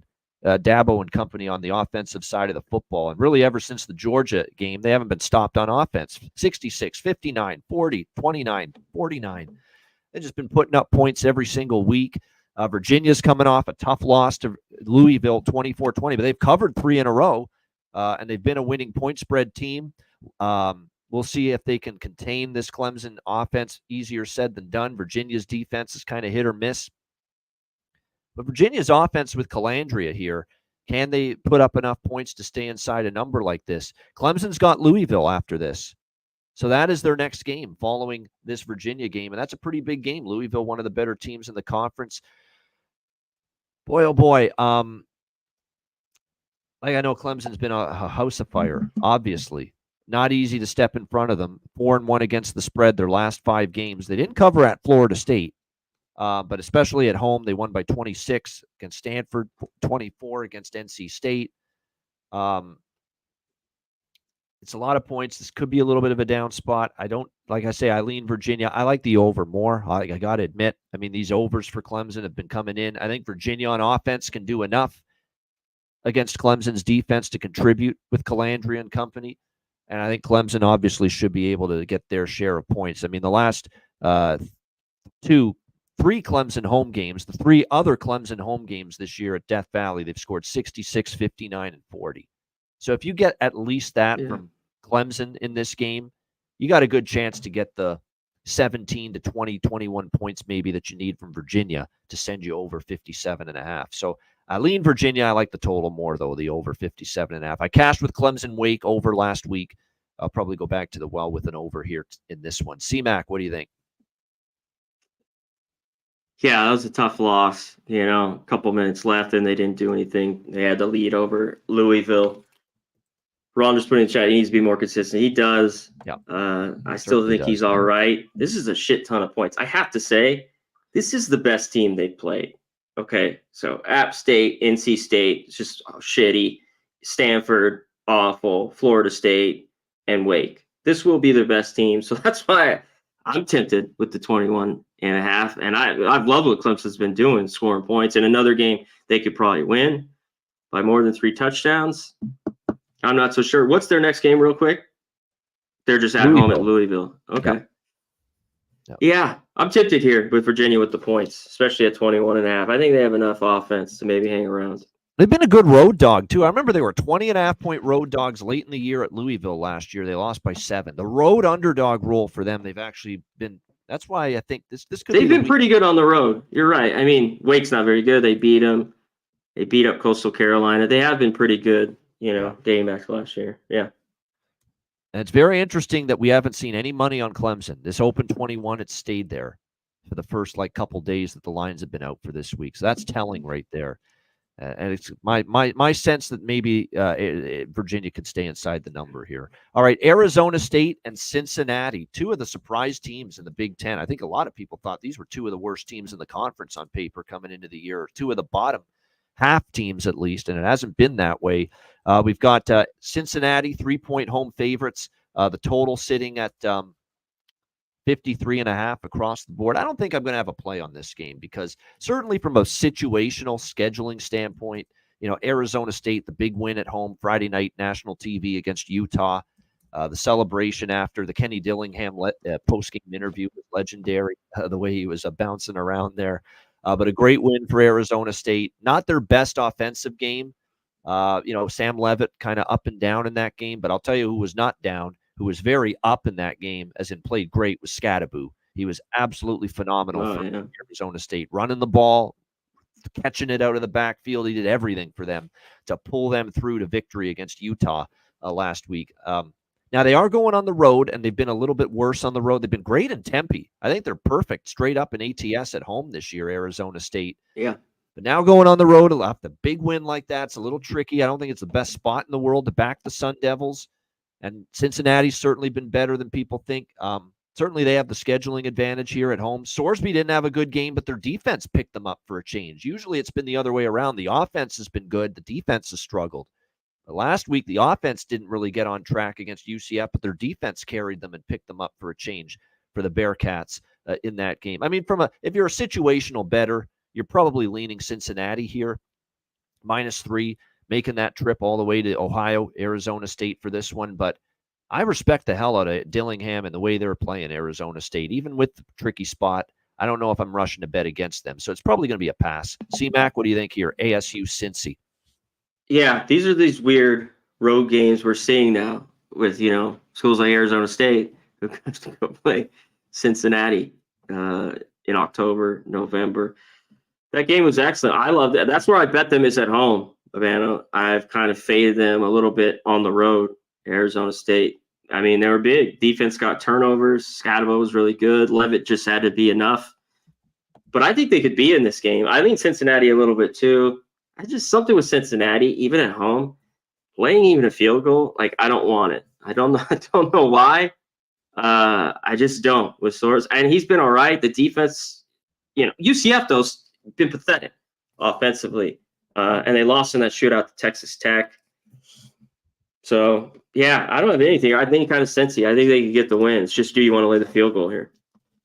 Yeah, that's definitely the big question. Do you want to lay the field goal? I don't, because I really like ASU. I like ASU enough that they're in a letdown spot. Just bet against them. No, it's not that easy for me because I really I actually like Dillingham more than Satterfield. If you talk about coaching wits, I'll match Dillingham up with to beat Satterfield in that department. Quite honestly, we'll see. All right, Kansas State, West Virginia, Big 12 here again. Another Big 12 game. Kansas State, 3-point road favorites. The total in this game, 54.5. I mean, it's K-State or nothing for me. I like what I see. That was a gutted out win against Colorado. It looked like it was maybe going to fall apart for them, but they hang on, in a tough place to win in Boulder last week against Colorado. That was very disappointing to see what we saw from West Virginia. They fall now to 3-3 with that loss to Iowa State. They were at home. In a good situation, couldn't get the job done. It is a second straight road game for Kansas State, but they have won the last 2 years by blowout margins. So Chris Kleiman's definitely gotten the better of Neil Brown, I should say. I'm thinking of the Troy Brown from the Patriots like 2 decades ago. Neil Brown for West Virginia, blown out by Chris Kleiman and K-State 2 years in a row, 17-point losses each of the last 2 years. And right now, they just look like they're the better team right now, Kansas State. So, again, never easy to bet against West Virginia at home, especially, is this a night game too? It is, but we said that last week, and they still couldn't get the job done against Iowa State. So, 3 or better. I don't know if I'll get involved, but I could only look at the Wildcats and K-State right now at the current number. C-Mac, what do you think here? Kansas State, West Virginia. This is one of my losses, West Virginia. Yep. On the weekend, Green was, we talked about earlier, just how good Iowa State was, and in the second half to get it done. What do you make of K-State here? I want to go back here to West Virginia. I don't know if I have the real faith in them. K-State got the win over Colorado. Obviously, those injuries were big for them down there. I mean, Hunter going out was not great. Still, back and forth game. They got the cover. I don't know if West Virginia can get it done in the end. I think this team's good. I think these teams are pretty even. Where I love the back K-State is at home. I think this game could be tight. I'd love to get more than 3 here with West Virginia to maybe look their way. So this is a wait for me during the week. All right, we got Baylor and Texas Tech. Texas Tech, 6.5-point home favorites, 57. and a half, the total in this game. Definitely a game I could see some points being scored in it. We've seen Sawyer Robertson be the quarterback the last few games for Baylor. We'll see if that continues to be the case here for them in this game here, taking on Texas Tech. They're coming off a 43-21 loss against Iowa State.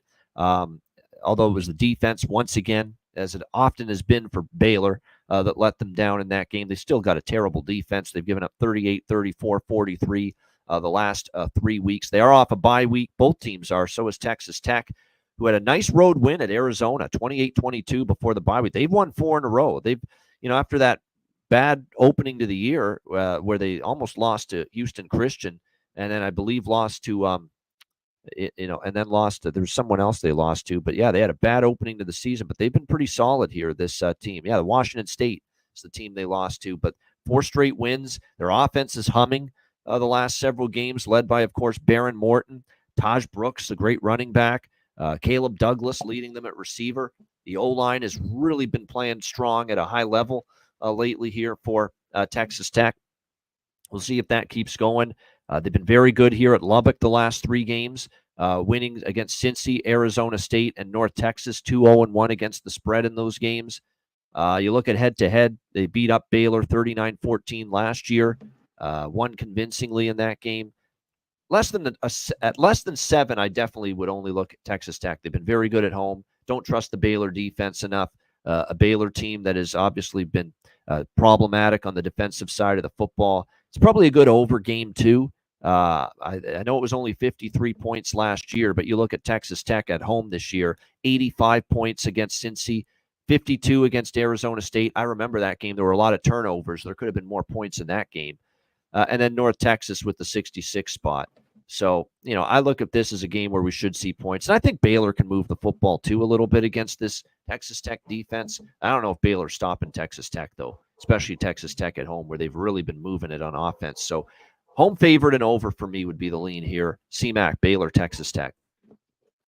Yeah, both these teams off the bye. I love Texas Tech at home, like under 3. This is my only issue. I know it's not right under the touchdown. I think they're the better team, but I don't know if I want to lay Baylor. There's just been issues with the team. Bunch of guys out, suspended, injuries. Now, getting this time off, there should be, especially on defense, get some guys back. They have been, with Roberts, he's been able to move the ball a little bit, in these games against BYU and even Iowa State. And they jumped out to a lead there and then just got pummeled, especially in the second half, fourth quarter. They got their ass kicked. So I kind of agree, too. I lean over, but it's just a lean. It seems like there should be just points here, right? Yeah. So I lean over. I think it could get there. I need to look at it a little more. All right, next up, we've got South Carolina and Oklahoma. Oklahoma 3-point home favorites, 40.5 the total. I'm telling you what, I lean South Carolina. Hopefully they can get off the mat. That was a painful loss against Alabama. They had opportunities to win that game, and they fell just short. We'll see if they can respond from that. Oklahoma got absolutely steamrolled in the Red River rivalry by Texas, and we'll see if they can bounce back. Still questions with that Oklahoma offense, though. It's not very good. And this South Carolina defense now, they played all right against Alabama. They're showing some sign. They've had to play some great offenses too. Alabama, Ole Miss, LSU.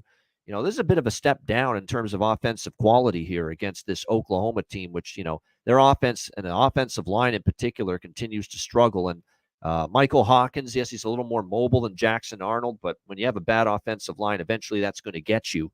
And that's exactly what happened for Oklahoma. That offensive line struggled to block up front against Texas last week. You could see that for the whole game. South Carolina's defense, I know some of their numbers against Ole Miss, Alabama, LSU aren't great, but I actually thought they played better against Ole Miss. Is a great offense. They hung in there. Same with Alabama. This is a step down for them for that defense with Beamer's defense. Oklahoma is still much better on defense than on offense. So I see this as an under, and I'm not laying 3 with this troubling offense of Oklahoma, even though this is a home game for them. +3 or better, I lean South Carolina. What do you think here, C-Mac? Yeah, I lean under, but this line's sharp. Not a lot of wiggle room here. Like, I think Oklahoma at home here, you get the win. But this team is tough times. Texas is very good. But will they be able to move it? At South Carolina, they're at home in a big game and just can't score against Ole Miss, whose defense is solid. And then they go on the road and are live the whole game versus Bama. What do we get from Sellers, in this one too? And Hawkins on the other side. I mean, he can run it, but there's problems with their offensive line. You mentioned he doesn't have playmakers too. They don't right now. Oklahoma, there's problems at wide receiver. Oklahoma still, the defense, is there. So I get it. This could be low scoring and tight. So yeah, I'd lean under. Hey, lean to the under here for CMAC when it comes to South Carolina and Oklahoma. All right, next up, we've got UCLA, and I agree with that. UCLA and Rutgers. Rutgers 6.5-point home favorites, 40.5 the total. We got to start talking about, now, it's interesting. Going into last weekend, in the Big Ten only, but it was only a Big Ten trend. Going into last weekend, the teams that had to travel either east to west, 2 time zones or more, or west to east, 2 time zones or more for a game, were 1-7, straight up 1-7 against the spread going into last week. Now, last week we saw Minnesota pull one out at UCLA, and we saw Penn State pull one out at USC, but they didn't cover. They won, but they didn't cover, both of those teams. So I think the ATS number, now I think it's 3 or 4 wins for teams that have had to travel in the Big Ten, but I think it's still like 1 point spread cover out of like 10 or 11 or 12. Like, these have been clear as day. And look at Oregon. And there's another example. Ohio State making the travel west 3 time zones, and they lost, and it didn't cover. So betting on teams, in this case, in this game, UCLA, traveling west to east or east to west 2 or 3 time zones, you've been paying the price for it. It's just been consistent all year long in the Big Ten for sure. So, but can I lay 6.5 with Rutgers? I mean, to me, it's Rutgers or no bet. I'm not taking UCLA in this spot. Traveling cross country, heartbreaking, gut-wrenching loss against Minnesota. They should have beaten the Gophers last week, but they couldn't hang on at the end. Brosmer led them down the field, Minnesota, for the game-winning touchdown. Can't bet UCLA in this spot off a loss like that traveling east. But can we lay 6.5 with this Rutgers offense? They just got absolutely, blanketed by Wisconsin at home last week. And I'm not a fan of Kaliakmanis at all as far as the quarterback position is concerned.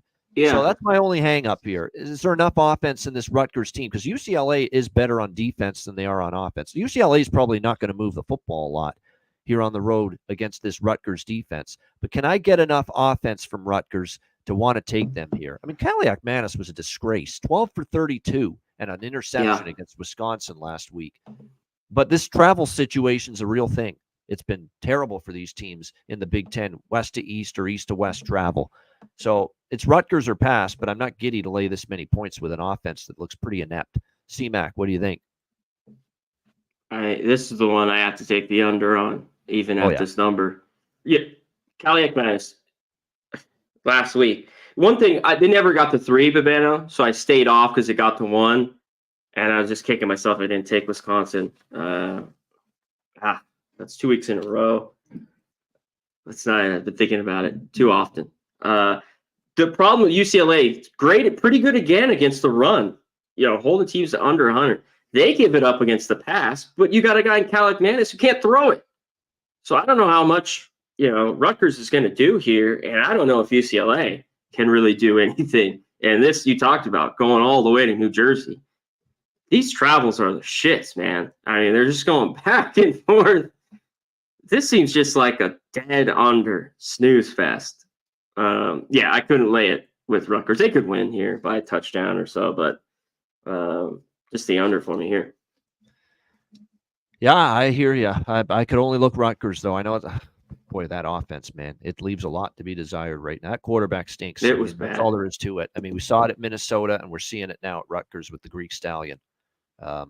That stallion's got to be put out to pasture, I think. USC and Maryland, we got USC 7.5 point road favorites, 56.5. Here's another one of these spots. You want to lay more than a touchdown with USC going all the way to the East Coast to College Park, Maryland? You knock yourself out, not this guy.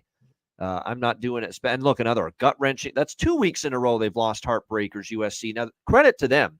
Penn State coming in, CBS last week after losing to Minnesota on the road. Somehow Lincoln Riley and the company got themselves up to play a pretty tough, hard-fought game against a really good Penn State team. But at the end of the day, they lost it. They lost. Yeah, he blew it. Yeah. As always. What else is new? I've only been watching Lincoln Riley teams lose big games all these years because they can't get a fucking goddamn stop when they need one on defense. And it happened again last week against Penn State. Now they got to go all the way back to the East Coast. They went to Minnesota. They came home for an emotional barn burner with Penn State, battled their guts out and fell short at the end. Now they got to travel all the way to Maryland. And you got Maryland probably in a bad mood because they had a terrible game against Northwestern. I don't know what happened to them last Friday night, but it was a horrible game from them there. The offense didn't work. But we've also seen the offense play well at times this year with Billy Edwards and company. And the defense struggled against Northwestern and their quarterback, Jack Losh. We'll see if they can improve. But this is just a dreadful spot, dreadful on paper for USC, laying more than a touchdown on the road. Give me Maryland here, plus 7.5. Coming off that Northwestern game, I think they'll play a lot better here in this one. And you look at USC on the road, they fail to cover, lose outright at Michigan as favorites. They fail to cover, lose outright as favorites at Minnesota.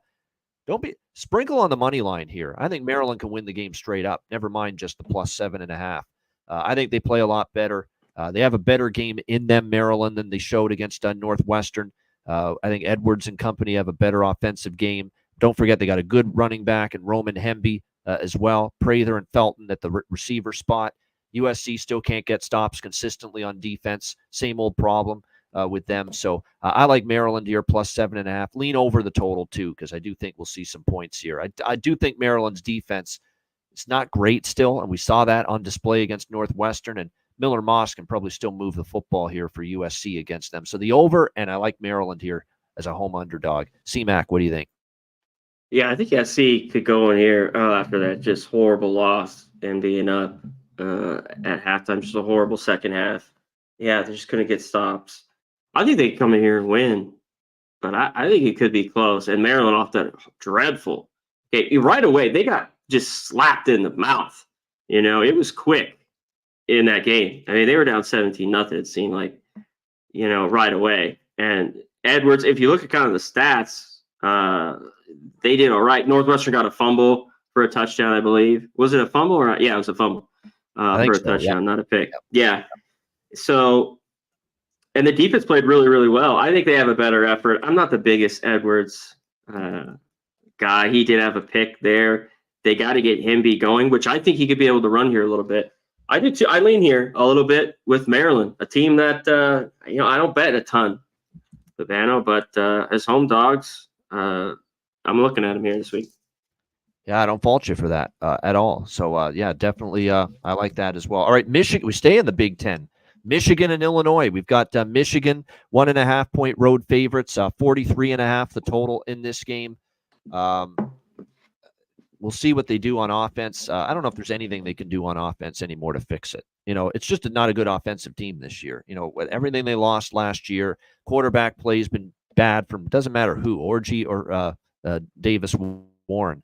It hasn't been good enough at the quarterback spot. Jack Tuttle, even, who's been getting some opportunities lately, the Indiana transfer. So I don't know where they turn to. I'm not laying points on the road with them. I tried that. I tried to take them on the road against Washington recently, and it didn't go well. I know Illinois had a bad, lackluster sleepwalk performance, and they fell asleep with a big early lead against Purdue last week. I wouldn't hold that against them. I still believe that you know, Illinois bounces back here, plays well, and is good enough to beat Michigan here at home. And by the way, I've got this wrong here. Michigan's the road favorite. There we go. There we go. We'll just change the graphic. -1.5 Michigan, +1.5 Illinois. Illinois is slight home underdog here. I could only look at Illinois here. I think they can get the job done. I just don't have enough. And even the Michigan defense, you know, game on the line, they've had trouble. A little bit, yeah. They've had trouble. They've given up some yards. And the offense is just way down. Can't lay points with that offense on the road. So for me, it's Illinois in this game. C-Mac, what do you think? Yeah, I mean, Tuttle, what was he, 10 and 18, 98, a TD and a pick. Are they going to start, throwing it around here? I don't think so. Illinois hasn't beat Michigan in I don't know what, over 15 years. I think it's around there, 08 or 09. It's been a long time. I think this is the time they could get them. And even in some of those games you're just hit on, that's what I want to bring up is the defense. Like Michigan's defense still pretty good, but they've given up some big plays and given up some yards in some of these games, and these games, have gone over there. I still think the defense is solid. And Illinois, maybe is a little bit of a look at. They get out to the big first half lead, almost give up the game, go to OT, and then because this is the game here. Bielema, he needs a big win. So I lean their way. I don't want Michigan, that's for sure. So I lean them or nothing in this one. All right, next up, another Big Ten game, Wisconsin, Northwestern. Wisconsin 7-point road favorites, 41 the total in this game. Northwestern cashed a ticket with them last week in that win against Maryland. Like I say, I was waiting for Northwestern to finally, have one of those games where, as an underdog, they sneak up and they beat somebody, because I do think they're well coached by David Braun. It was just a question of, could Jack Losh, who has taken over the quarterback position, steadily improve. He struggled early on, and with the Washington game, they ran into a great Indiana team, and I thought they played well in defeat against Indiana, quite honestly. And you could see they were improving with that Indiana result. And I thought they could carry it over to the game against Maryland, and they sure as hell did. They had obviously 37 points, 37-10. Their defense played a lot better, especially against a team that had been scoring some points this year, Maryland. Northwestern completely shut them down. Look, I know Wisconsin's beaten the hell out of their last two teams. Combined 94-13, the score against Purdue and Rutgers the last two games. I did not think they were going to just destroy Rutgers like that, but credit to them. Their quarterback, Braden Locke, has actually been pretty solid for them. The run game with Tawi Walker has been excellent, yeah. No doubt about it. Vinny Anthony and company in the receiving game and Locke's been improving. But now you're on the road a second straight week, and you do play Penn State after this. This is a little bit of a tricky situation here. I'm leaning Northwestern one more time here, +7 or better with the Wildcats here. CMAC, what do you think? Wisconsin, Northwestern. I do too, a little bit, but the trust isn't really there here with Northwestern, and I love how they played last week. And I've already mentioned the last few weeks not being on Wisconsin. I like what Locke's done. I think this team's a little bit better than maybe they put out. I know it's kind of a down year for Wisconsin, and just kind of the horrible second half they had against SC in Southern California. Yeah, this is tough. This used to be the spot, like Northwestern for sure, Pavano. You've been betting long enough with me. This would be like the money spot for them back in the day. So I'm tempted with them here. I think this game could be lower scoring and tight. I need this Northwestern defense, which has been all right at times. It's Washington. They weren't able to score. Indiana was. Can Wisconsin, who's just looked really, really good the last couple of weeks, go in there? I don't know. So just a lean for me here, Northwestern. All right, lean to a Northwestern. Now, the total's a pass for me because, look, Northwestern, they had their best offensive game. You're seeing some life now from Wisconsin's offense going back to the USC. And the Wisconsin offense, suddenly the last 3 weeks, they played a lot better. So I'm not rushing to bet over or under, I should say, with a total this low at 41.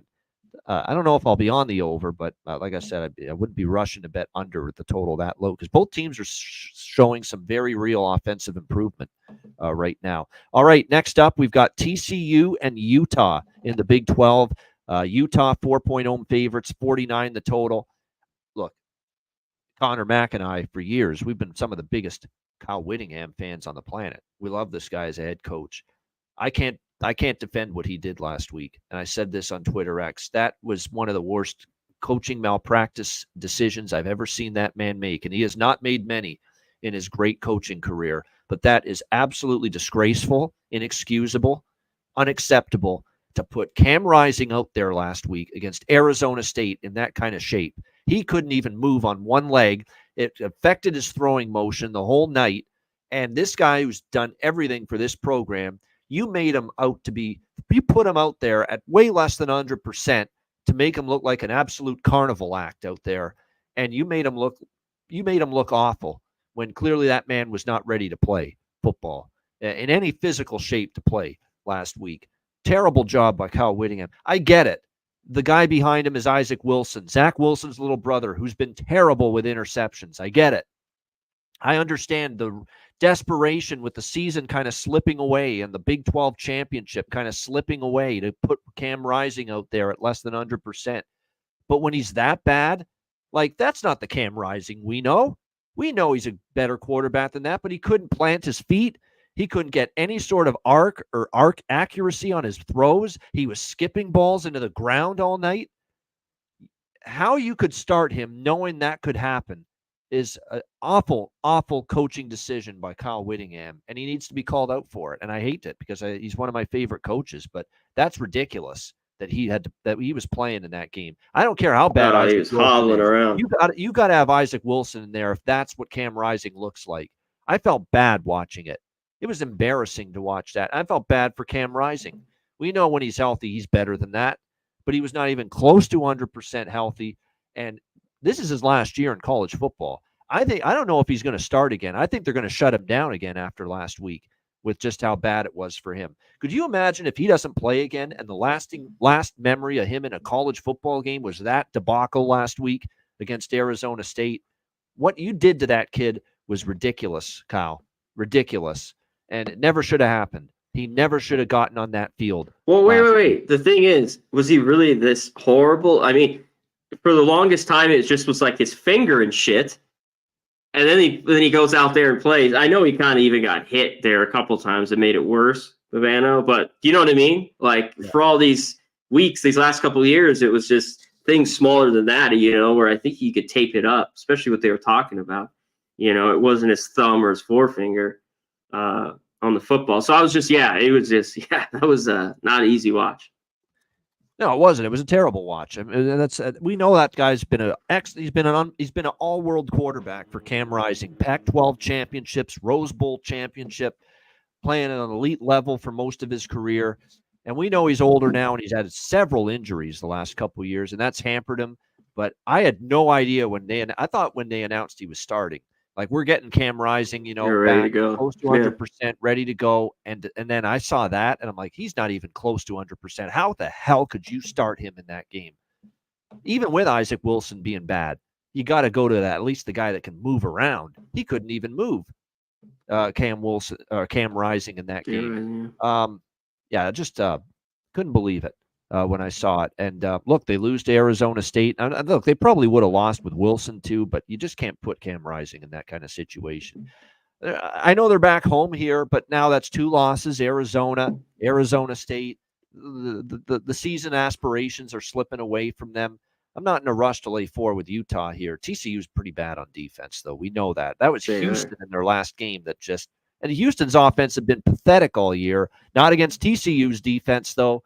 Once again, another situation where Sonny Dykes doesn't have a defense worth a damn. And so I'm not really rushing to bet TCU here either, but you give me the option here. They are off a bye week, and Utah's I worry about where their team is at. And quarterback, you have to worry too. If it is Cam Rising again, the guy's a shell of what he used to be. If it's Isaac Wilson, the guy's thrown 7 interceptions in 2 or 3 games. How the hell do you trust him? So I still lean TCU, but I don't love it off the bye. What do you think here, C-Mac? Yeah, I don't really want to bet this at all. I mean, TCU's off the bye. One thing, I think you go to Wilson, obviously, but can he just move the ball and have some success here? I think so, because TCU's defense is that bad. And 2, this total, I think if it goes lower, I might jump the other way and take the over. Utah's defense is still pretty good. It's not great. The numbers not as good this year, I find. They couldn't get a stop there late. Cam Scadaboo had his way and just decimated them. They're definitely not that same dominant, shut-you-down Utah defense this year. Not what I've seen. Yeah, I still think but I think Hoover could have some success. I mean, he's going to make a mistake or two. And they are off the bye. I don't know. This is a little lower. I was thinking this could go over the top and take the over here. I got to wait on a few things, so. Hey, I cashed a over in the Utah game last week. Barely. It was 45.5. It ended on 46, but this is low for TCU. I mean, TCU in a Oh, this is 49. crazy. I mean, my Yeah. goodness. For And that that game defense, should have went over against Houston. Probably. I mean, that was pretty tough for over. That there's a bunch of things that probably went wrong, in that game there. I think it was 24-6. They didn't get enough. More field goals too. That's always the killer on the over. Yeah, no doubt. All right, next up, we got Colorado, Arizona. Arizona, 3.5-point home favorites, 55.5 the total in this game. Arizona, another team that, struggled last week against in that loss against BYU on the road. We'll see if they can bounce back here at home. They're now just 3-3 on the season. They've now suffered three conference losses, Arizona, Kansas State, Texas Tech, and BYU. Don't like their trajectory. Their defense struggled against BYU. There's an offense that should be better than we expected. This offense to be pretty good. It just hasn't clicked on all cylinders in every game this year for Noah Fifita and company. The more you watch them, you neutralize Tetaroa McMillan, and you kind of neutralize the Arizona offense as well. And that's the critical element. Colorado, tough loss last week against Kansas State, but last two times we've seen them on the road, they won, including an outright win as dogs against UCF. I lean Colorado, but let's be careful with the injury report here. Travis Hunter was banged up, left the game last week. Jimmy Horn Jr. at receiver left the game due to injury. There were some key injuries suffered by Colorado, both sides of the football, coming out of that Kansas State game. Check the injury report. I'm certainly going to do that before betting Colorado, but I do lean with them at more than a field goal. Arizona, to me, not in the form. I'm excited about laying more than 3 points with them at the moment. CMAC, what do you think here? Buffs, Wildcats. This is one like I talked about with Arizona. Like they need to open up the playbook to let Fifita kind of do his thing. You talked about Colorado with all the injuries. You need to look at that. I kind of think this game could go over. Yeah, I just think, but the trust with Arizona, what they've been doing, it just hasn't been there. And then the defense, like at BYU, wasn't very good at all. They played better at Texas Tech. I guess still lost at home there. This is just I want nothing here because I got to wait for the injury. I think maybe Colorado on the road, but it's a very, very short number. And Arizona's just I don't know. They're not the team they were last year. So I don't want them. 1-5 ATS as well. Yeah. No, they aren't. And I don't think Brent Brennan should get the blame. I know he will because they're going to say, hey, he's got a new coach here and he's gone backwards. I think there's more just the situation overall. I think he's a little bit of it, though. I know they caught everything last year, but I think conservative than Fish. I will say that. He coach. is. Yeah. I just, I don't know. I think the playbook's been way too tame. They just got to open it up here.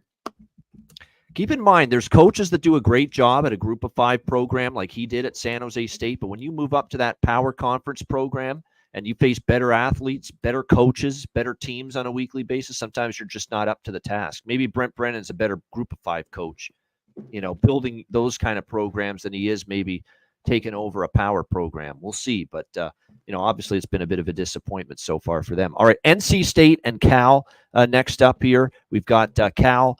Right now, currently 10-point home favorites, 47.5 being the total here in this game. Again, we've got that great the travel situation in play, although it's been more dominant in the Big Ten than it's been in the ACC, but still, east to west for NC State. I'll give Cal credit. I thought, brutal spot for them against Pitt, and yet they hung around. They closed, they covered late with the late score against the closing number. Against Pittsburgh in that game, 17-15. Can we lay 10 with them here? We'll see. I don't know, but I don't want NC State. First of all, NC State's not at a good season. We know that. Their defense has been way down. CJ Bailey is starting to improve at quarterback. That's the positive, but I definitely don't trust them on that defensive side of the football. This is long travel for them. I'm off this game entirely. I was looking at Cal in this spot, but don't know if I want to run to lay 10 with them. CMAC, what do you think? Yeah, I don't want to lay 10 either. I mean, I kind of lean to Cal. a lot of people thought that was the spot because it's been just in the past, but they're just not that good this year. Last week, Babano were Syracuse. Flat spot for Syracuse. And they looked all right. I mean, they weren't sharp, but 24-17 type game. And they win it. Bailey was better. That Syracuse secondary isn't the best. And this Cal defense has just been hit and miss. We saw the whole second half debacle with Miami up 30 or whatever the hell they were, 25. And then last week in Pitt, they hang tough. And a few of these, at Auburn, they're really good. I think Cal wins, but I'd be leery about laying the 10.5 here. I kind of in the same boat there. All right, SMU and Stanford. SMU 14.5-point road favorites, 54.5 the total here in this game. I mean, Stanford's got issues. Troy Taylor, and we're finding out that the injuries are mounting. The lack of depth, the lack of quality depth is starting to show later in the season now for this Stanford team. The offense just isn't consistent enough to make up for the problems on defense. They've now just scored 14, 7, and 7 in the last 3 games. We're finding out now Ashton Daniels and Lamson, they're 2 guys they've alternated at quarterback. You've got limitations. One guy's a decent passer, but and can run a bit, but not good enough. And then Lamson can only run. He can't throw a lick. So there's issues at the quarterback spot right now for the Stanford Cardinal. SMU's off a bye week. Now, I don't love that they were rolling going into the bye week. The last time they were on a bye week, they clobbered TCU, but they were coming off a loss. I worry that, there's some satisfaction. They're 5-1, 3 straight wins and covers. Do they come out of the bye week maybe a little flat, a little sloppy? That is my one fear here, but I would look at an SMU team total over rather than the 14.5, because who knows with their defense, although their defense has improved the last few weeks. But I definitely think they can move the football at will. Stanford's pretty bad on defense. We're starting to really find that out. And even in the games that they did cover the number early in the year, CMAC, like the TCU game, they still gave up 34 points. They did have that great win at Syracuse, and I thought that was something that, Stanford's ready to maybe take a big step forward. And it's been 3 huge steps back with just getting blown out like they did by Clemson, Virginia Tech, and by Notre Dame last week as well, 49-7. But it's a big number. I don't feel comfortable, but I think the SMU team total over is what I like more than anything here. CMAC, what do you think? Yeah, two touchdowns is a lot. But what we're seeing here for Stanford, like the win seems far gone at Syracuse. Just the three straight losses. They're back to being one of the worst secondaries and versus the pass in the country. I mean, they're giving up basically 270 yards a game. They're a little better against the run. They're giving up only 111 yards. They're averaging, and it's been that way this last week. It was 7-7, and they just got their ass kicked the rest of the way against Notre Dame, and they did nothing against Virginia Tech. And Daniels was back in. This is another thing, though. They have to be able to score, or these Stanford games won't go over. They'll stay under. If they're scoring 7 points. It was just awful. I mean, they had 87 passing yards. We talked about how Notre Dame, that's their strength, is versus the pass. We talked about that earlier, but wow. 41 rushes for only 113. They should have a little more success, but man, tough times for the tree here. I like that team total for SMU. I think they can get that. All right, liking the team total as well. All right, Houston and Kansas. We stay. That was ACC. This is Big 12. Houston and Kansas. Kansas 6.5-point home favorites. 46.5 the total here in this game. It's been the story of missed opportunities for the Kansas Jayhawks, and they still have not covered a point spread. By the way, 1-5 straight up. 0-6 against the spread. They've found ways to lose every single week this year. Gut-wrenching losses. UNLV could have won, should have won, didn't. West Virginia could have won, should have won, didn't. TCU could have won, should have won, didn't. Arizona State could have won, should have won, didn't.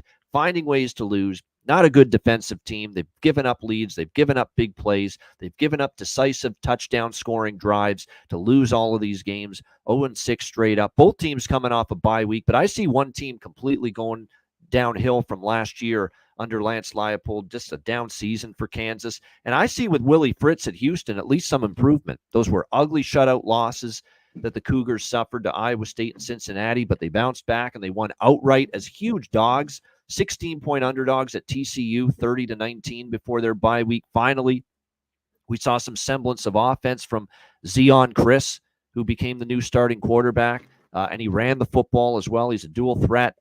And look, Willie Fritz with extra time to prepare. If a bye week, he's one of my favorite coaches. I trust him. And really, Kansas, 1 win on the year. We're going to lay almost 7 with them. Not a chance. This is probably one of my favorite sides early in the week of the entire college football card this week. Give me Houston plus 6.5, plus 7. Lean over as well, because look, Houston's starting to figure it out offensively. And I think there's real value to bet an over with Kansas at 46.5 right now, because their defense just ain't any good this season. What do you think here, C-Mac? Well, you might be right, because, I mean, West Virginia, TCU, ASU, those games went over. I wish this was a little bit higher, because I'm tempted. I lean to this under. Houston's defense is solid. They are. Yep. They're solid. They're 1 and 6. So 6 unders for them this year. I think I've been on 3 or 4 of them. I'd have to look that way with extra time in this one, unless all of a sudden, damn, shit's going to change. I don't buy it. And this been the worst football team. I've only took them once versus TCU. Second half, especially fourth quarter team, I've seen all year for them. I mean, to see them crumble, even the UNLV game, it started a little bit there in the first half, but just nothing else. So I kind of lean this under at this number. I wish it was a little bit higher. I'd be all over it. And yeah, how can you not like Houston? I mean, can this offense, after it was TCU, but get things going after the bye? I still don't think they're very good, but I think they can hang around. Listen, Kansas 1-5 in their own 6 ATS. You back them at your will, laying a touchdown. I ain't doing it, and it sounds like you're not doing it either. That's the bottom line. There's just no way here. And look, this is another thing where you have to worry in the back of your mind. This is a team that didn't expect to be 1-5. They expected to be contending for the Big 12, and they're not going to get anywhere close to those goals. So where's that psyche at?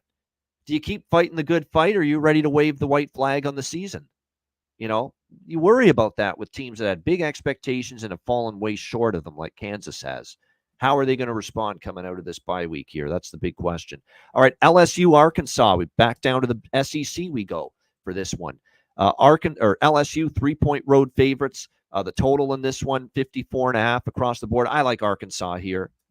Brian Kelly's not. One thing I'll say is he was spot on in his post-game interview with Molly McGrath of ABC after they beat Ole Miss in overtime last week.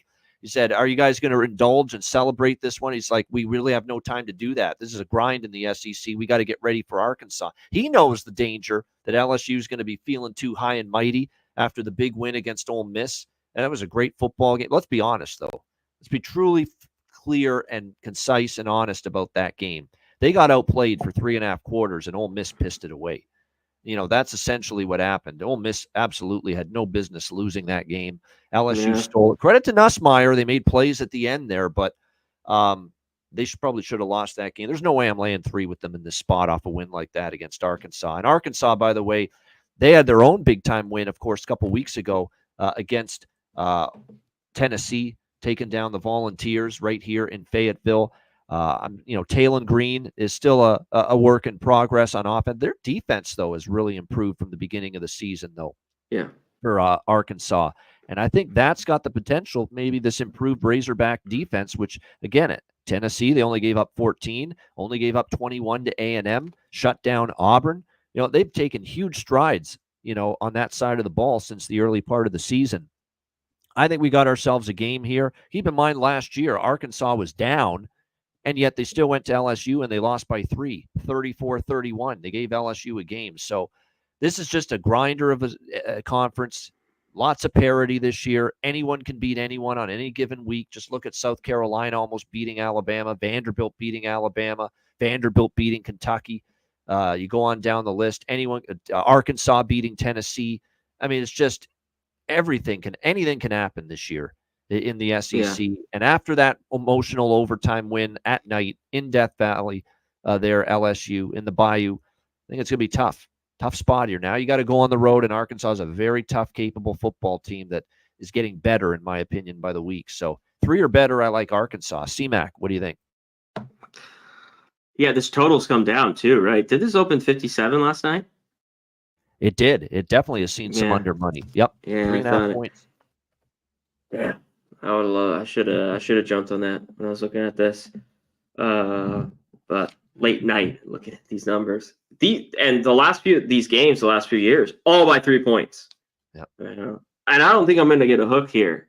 I'll grab that Arkansas 3.5. That was a late play for me. Was LSU. That was a wait on Saturday. Put a little on it, and they did. But Old Miss, kind of like you talked about, man, they blew it a little bit in that one. The Arkansas defense is what's changed a little bit. They covered against A&M. They beat Tennessee. Even the Auburn win was really good. It goes from kind of that horrible loss to Oklahoma State where they blew it, where they had the lead and let all those crazy points in the second half early on in the year. And that was one game, and it wasn't the biggest game because I don't like Brian Kelly. That was my one thing of staying off that last week with Old Miss. And I just don't want him in big games. But Tiger Stadium at night, we talked about it. That pushed me to take him.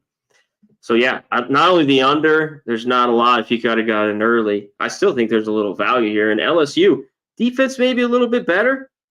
Savannah, I mean, so far this year, I don't know if they're crazy, but I think they've taken some strides for sure. So I get why this has crashed down.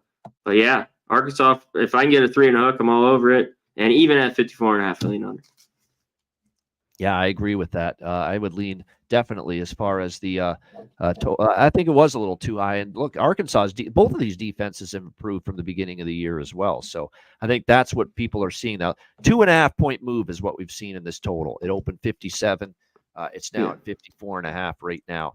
All right. Obviously, this is right up there as maybe the game of the week in college football. Georgia and Texas. An SEC showdown here. Texas 3.5 point home favorites, 56 the total. If you look at these two teams' body of work, start to finish this year, you can understand why Texas is favored, no doubt, because Georgia had the slip up against Alabama. They had the game against Kentucky where their offense struggled and they escaped. There's been little signs of, chinks in the armor, if you will, for Georgia, and they've been dramatically overvalued. While they're 5-1, they're straight up. They're only 1-5 against the spread. Failed to cover again last week against Mississippi State. They didn't even come close. And I said, take Mississippi State until you see Georgia cover a number like that. And of course, they end up only winning 41-31. Even their defense struggled a bit with Mississippi State in that game. Texas, 6-0 straight up, 5-1 against the spread. The only non-cover was against that same Mississippi State team. Other than that, you look at them in their big step-up games, CMAC. 31-12 beat down at Michigan in the Big House. 34-3 in the Cotton Bowl last week against Oklahoma. In the two big-time games they've played this year, Texas has dominated. So I get it, why Texas is playing points and favored. Here's my hang-up, because I do think if you look at the eye test, Texas looks better and a little more complete on both sides of the football right now. Facts. But here's my hang-up with this game. Georgia has a loss on their resume against Alabama. They know damn well, and Kirby Smart's going to hammer this home to Carson Beck and that entire team. We lose here, we're playing with some serious college football playoff fire. That second loss, which now puts you in a position where you've got very little margin for error. So I expect this to be a sense of urgency for Georgia.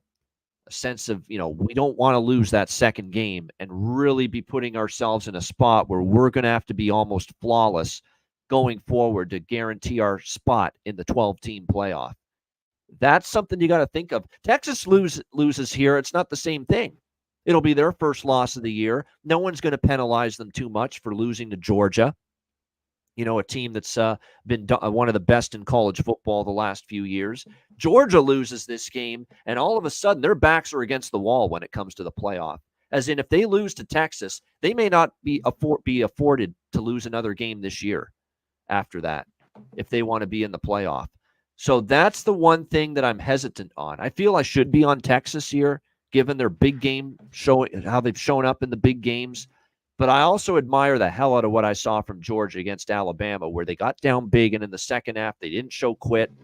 They didn't put their heads down and give up. They rallied back. They almost stole that game from Alabama, but they didn't quit. They played for 4 quarters. They know if they lose a second game here this season in this spot to Texas, they could be really worsening their odds, their chances of making the playoff. That part of it makes me hesitant to go against them, especially getting the field goal and the hook. Where could this be a 3-point game one way or the other? You could absolutely see it. So I got to admit, at 3.5, I'm leaning a little more now to Georgia, but I just worry that I've seen some chinks in the armor.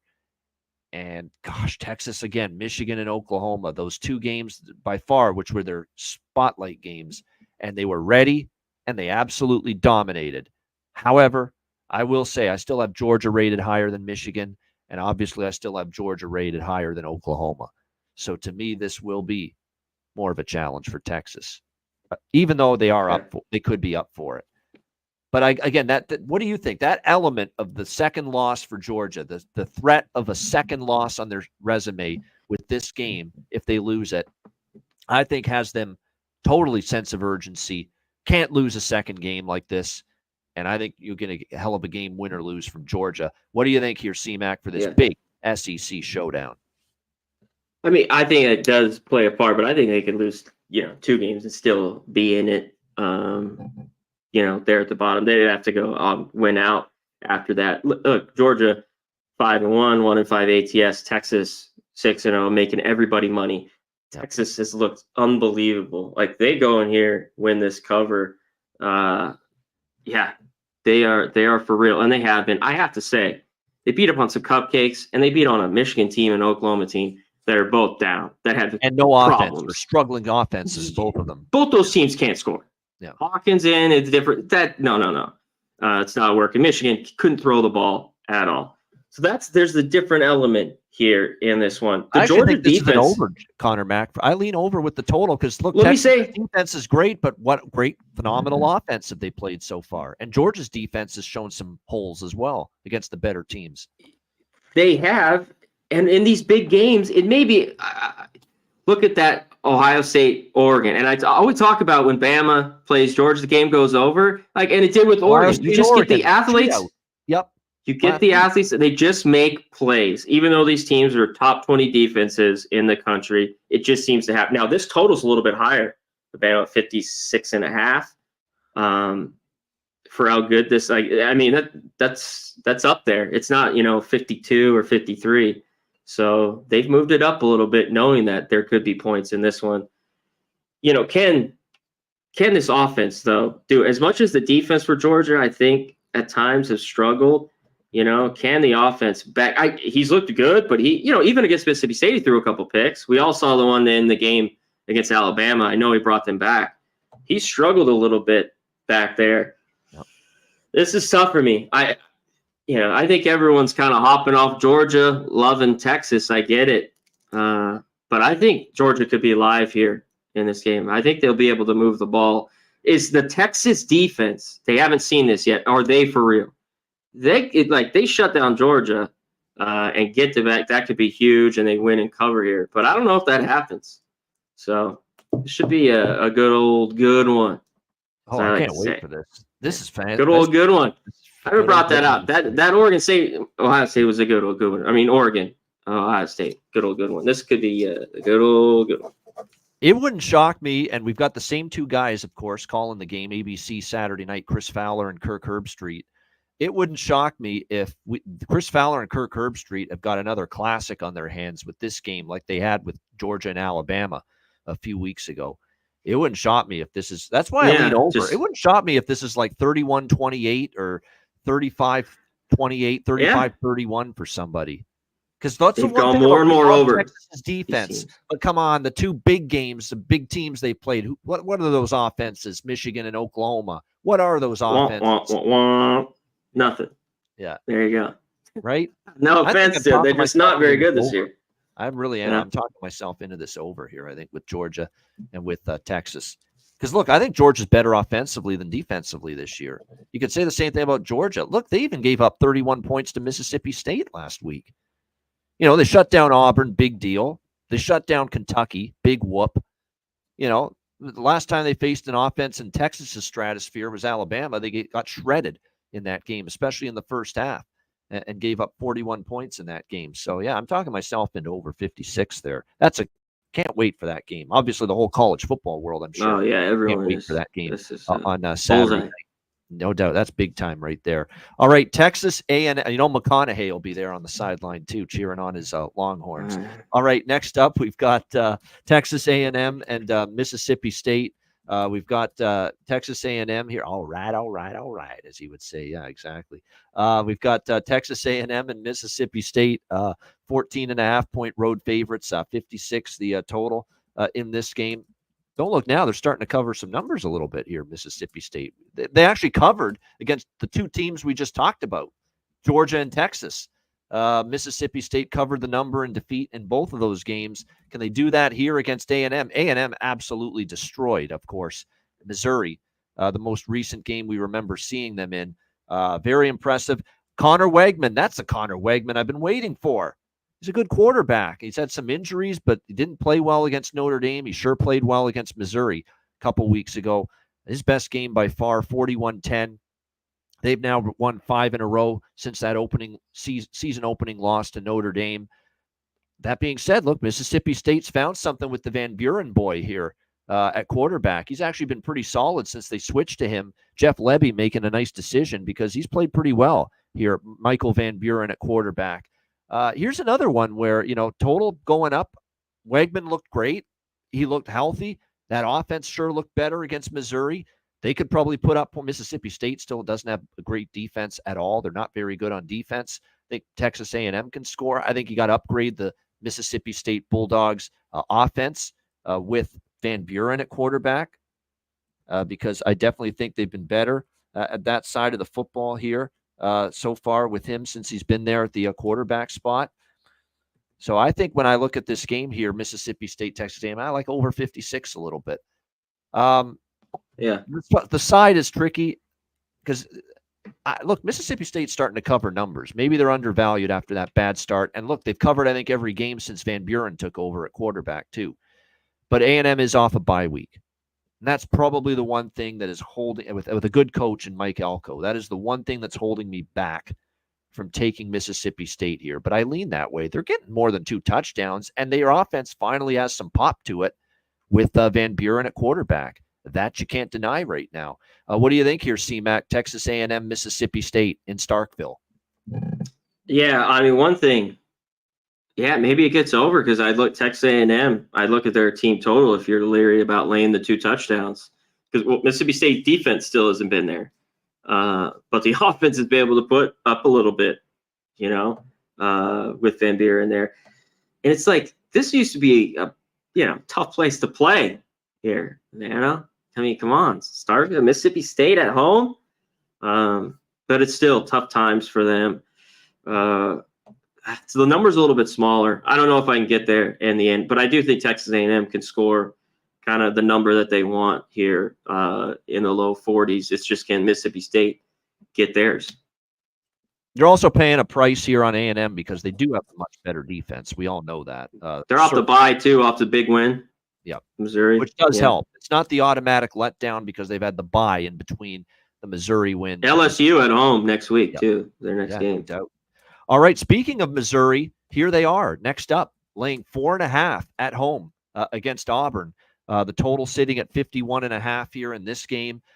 God, Pete, that was ugly for Missouri against A&M. A Missouri team. And the one thing we were concerned about with Missouri is they feasted on cupcakes and Dairy Queen special schedule. Murray State, Buffalo, Boston College. Dairy Queen special. I like it. Vanderbilt is not a softie anymore. They're a good football team. So barely beating them is not as bad as it looked at the time.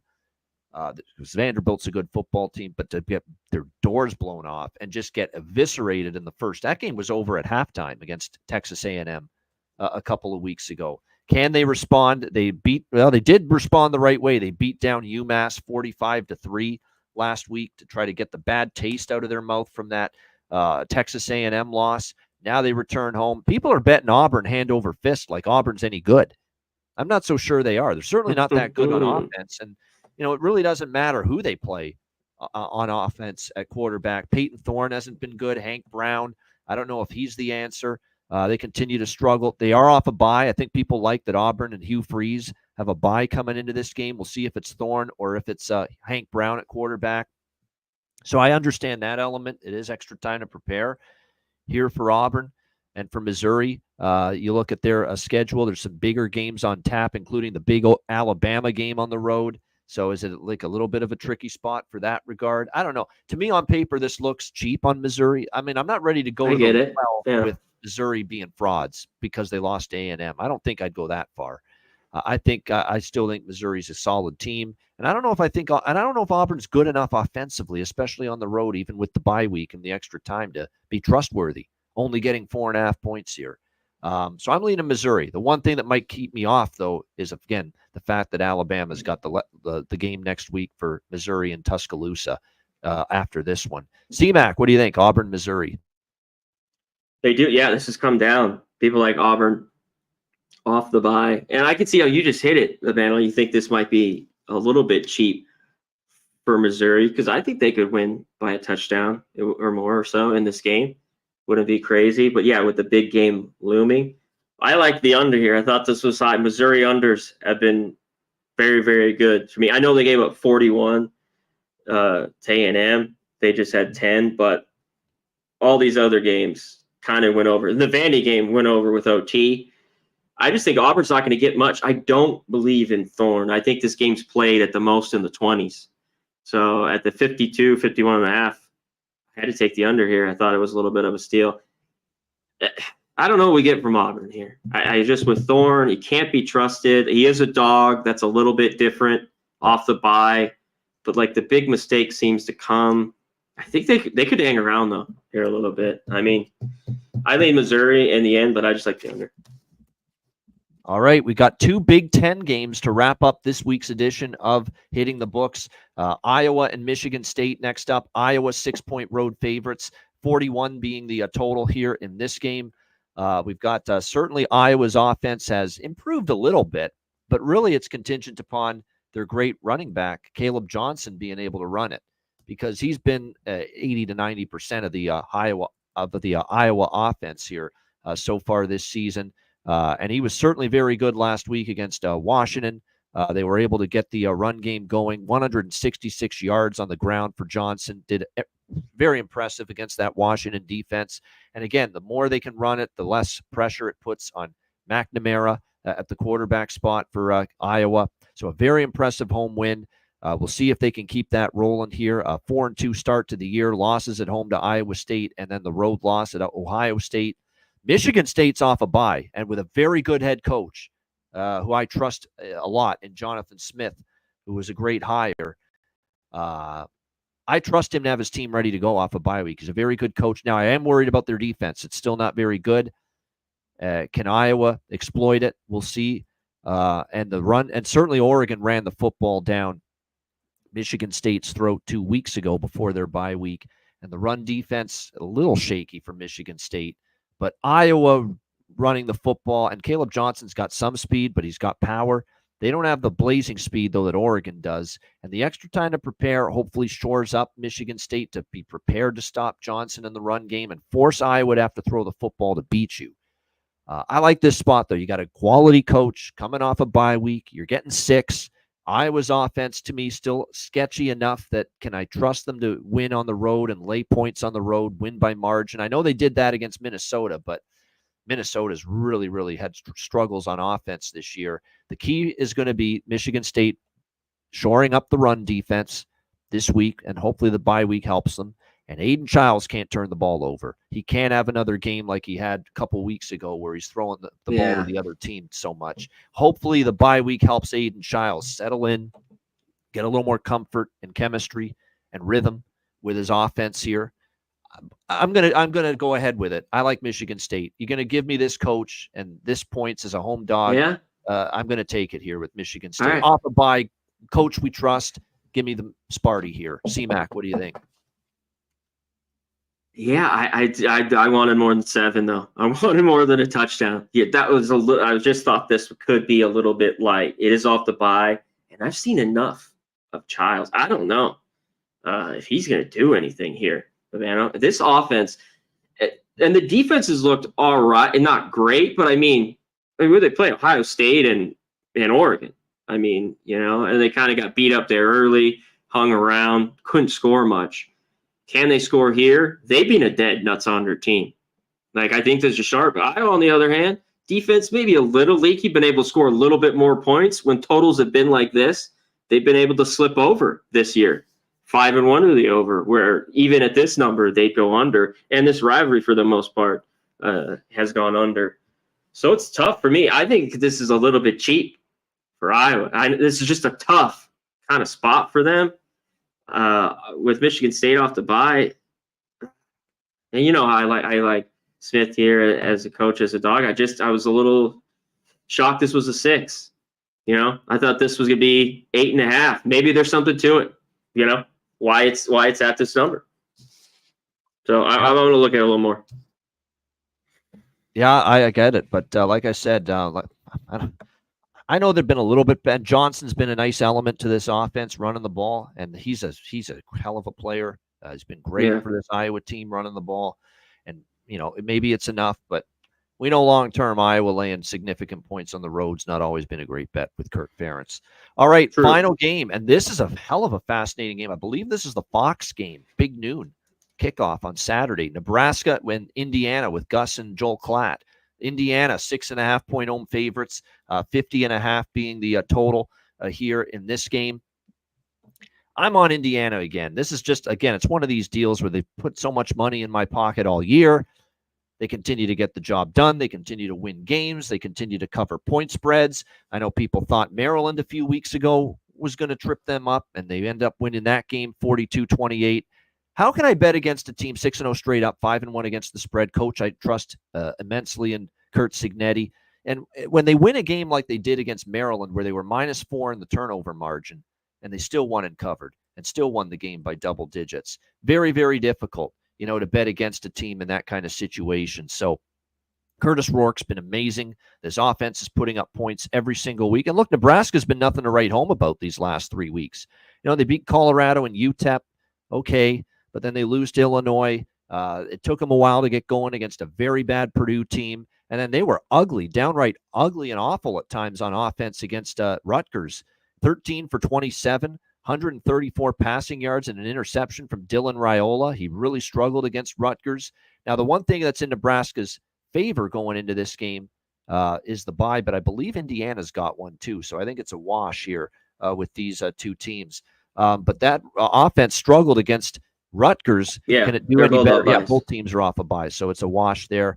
Yeah, I like anything less than 7. I like Indiana here. I think they are really, truly ready here to compete here. I know Rule as a dog is pretty good long term, but and Nebraska's definitely improving. The defense has been solid this year, and but their defense, you could also say, they have not faced a ton of great offenses. Let's be honest, they have not faced a ton of great offenses. This Nebraska team, and they are going to face one here with the Indiana Hoosiers on the road as well in Bloomington. Like I said, at anything less than 7, if you haven't been betting Indiana every week like me, maybe this is not the right week or the right number to jump in, but I've been riding them. I still think they're the better team than Nebraska at 6.5. Count me in. I'll lay it here with the Indiana Hoosiers. CMAC, Nebraska, Indiana. Yeah, you hit it. Both teams off the bye. Nebraska, big game against Ohio State next week. Is it at Ohio State too? And both these teams have been pretty good. Nebraska, that one, what was that? That non-cover at home against Illinois. But other than that, and Indiana, 5-1 has been covering. The offenses look really good with Rourke. I'm tempted here. I don't back this Nebraska team at all. They've been favorites a lot. And you mentioned, I think the defense is pretty good. They haven't played anybody. I wanted to touch you in on it. They haven't played really any good offenses, but they're only giving up 188 through the air and like only 84 on the ground. This will be the biggest one for them. I want to see if I can get a 7. I'm going to be on Nebraska. If I get a 7, I'm going to be on Nebraska here in this game. I'll lean on their defense to hang around. I don't know if I get it. Is there 7s even out there? I mean, I don't have all the books pulled right up. now. Oh, at DraftKings there is. Yeah, but most There is books have one? 6.5. Yeah. Yeah, so I like the 7. I think they could be tight in this. This would be big. Indiana wins big, and Nebraska has been consistently. They over the years lose these games. You know, can Matt Rule come in here and this would be a good one as well. But yeah, I'm leaning the dog here the other way. All right, there you have it. That is the Hitting the Book show for week 8 of the college football season. We appreciate everyone in the chat. Too many people to name, and I got to leave in 10 or 15 minutes for a little Thanksgiving celebration. So all I can say is everyone in the chat, appreciate it. Hit the like button, subscribe to the channel, tell everyone you know that we're here every Monday, college football, previewing the majority of the games, and we'll be here for college basketball too. We're going to do a handful of shows, maybe not every single day, but the big days, Tuesday, Wednesday, certainly. I think what we might do is a Friday, instead of Saturday morning, we'll do a show on Friday to preview Saturday. The day ahead is probably what we'll end up doing this year, because I'm kind of enjoying not doing any Saturday morning shows, other than once in a while I'll do a 30-minute guest spot somewhere like I did with Guns over the weekend. So like I said, that's probably the plan for but we will have college basketball right here also as part of the Hitting the Books channel. So hit the like button. Appreciate every one of you. Real quick before we bounce, shout out to all you guys, JT, Oldie, Chosen One, Nut Flush, Julian, all you guys, Ron Crawford, my man. Hit the like button, subscribe if you haven't. That's all we ask for. Nothing else with the channel. And you guys do more and more. Tell us who you're on and hit us in the comments more. We love that. I love that stuff. If you ask questions on games, all that good shit. I'll go back a few times for sure during the week and check them all and answer your guys' questions. And tell me who you're on and what you like. We love it. I love the feedback. Yeah. Appreciate it. That's it. That's it indeed. Great show again. For Connor Mack, I'm Ian Cameron. If you're in the States, enjoy your Columbus Day Monday. If you're in Canada, happy Thanksgiving and a great have a great week, of course. Enjoy college football week 8. Enjoy the games and good luck. And we will be back with you next Monday, same time as always, 1 p.m. Eastern, 10 a.m. Pacific for another edition of Hitting the Books. Until then, class dismissed.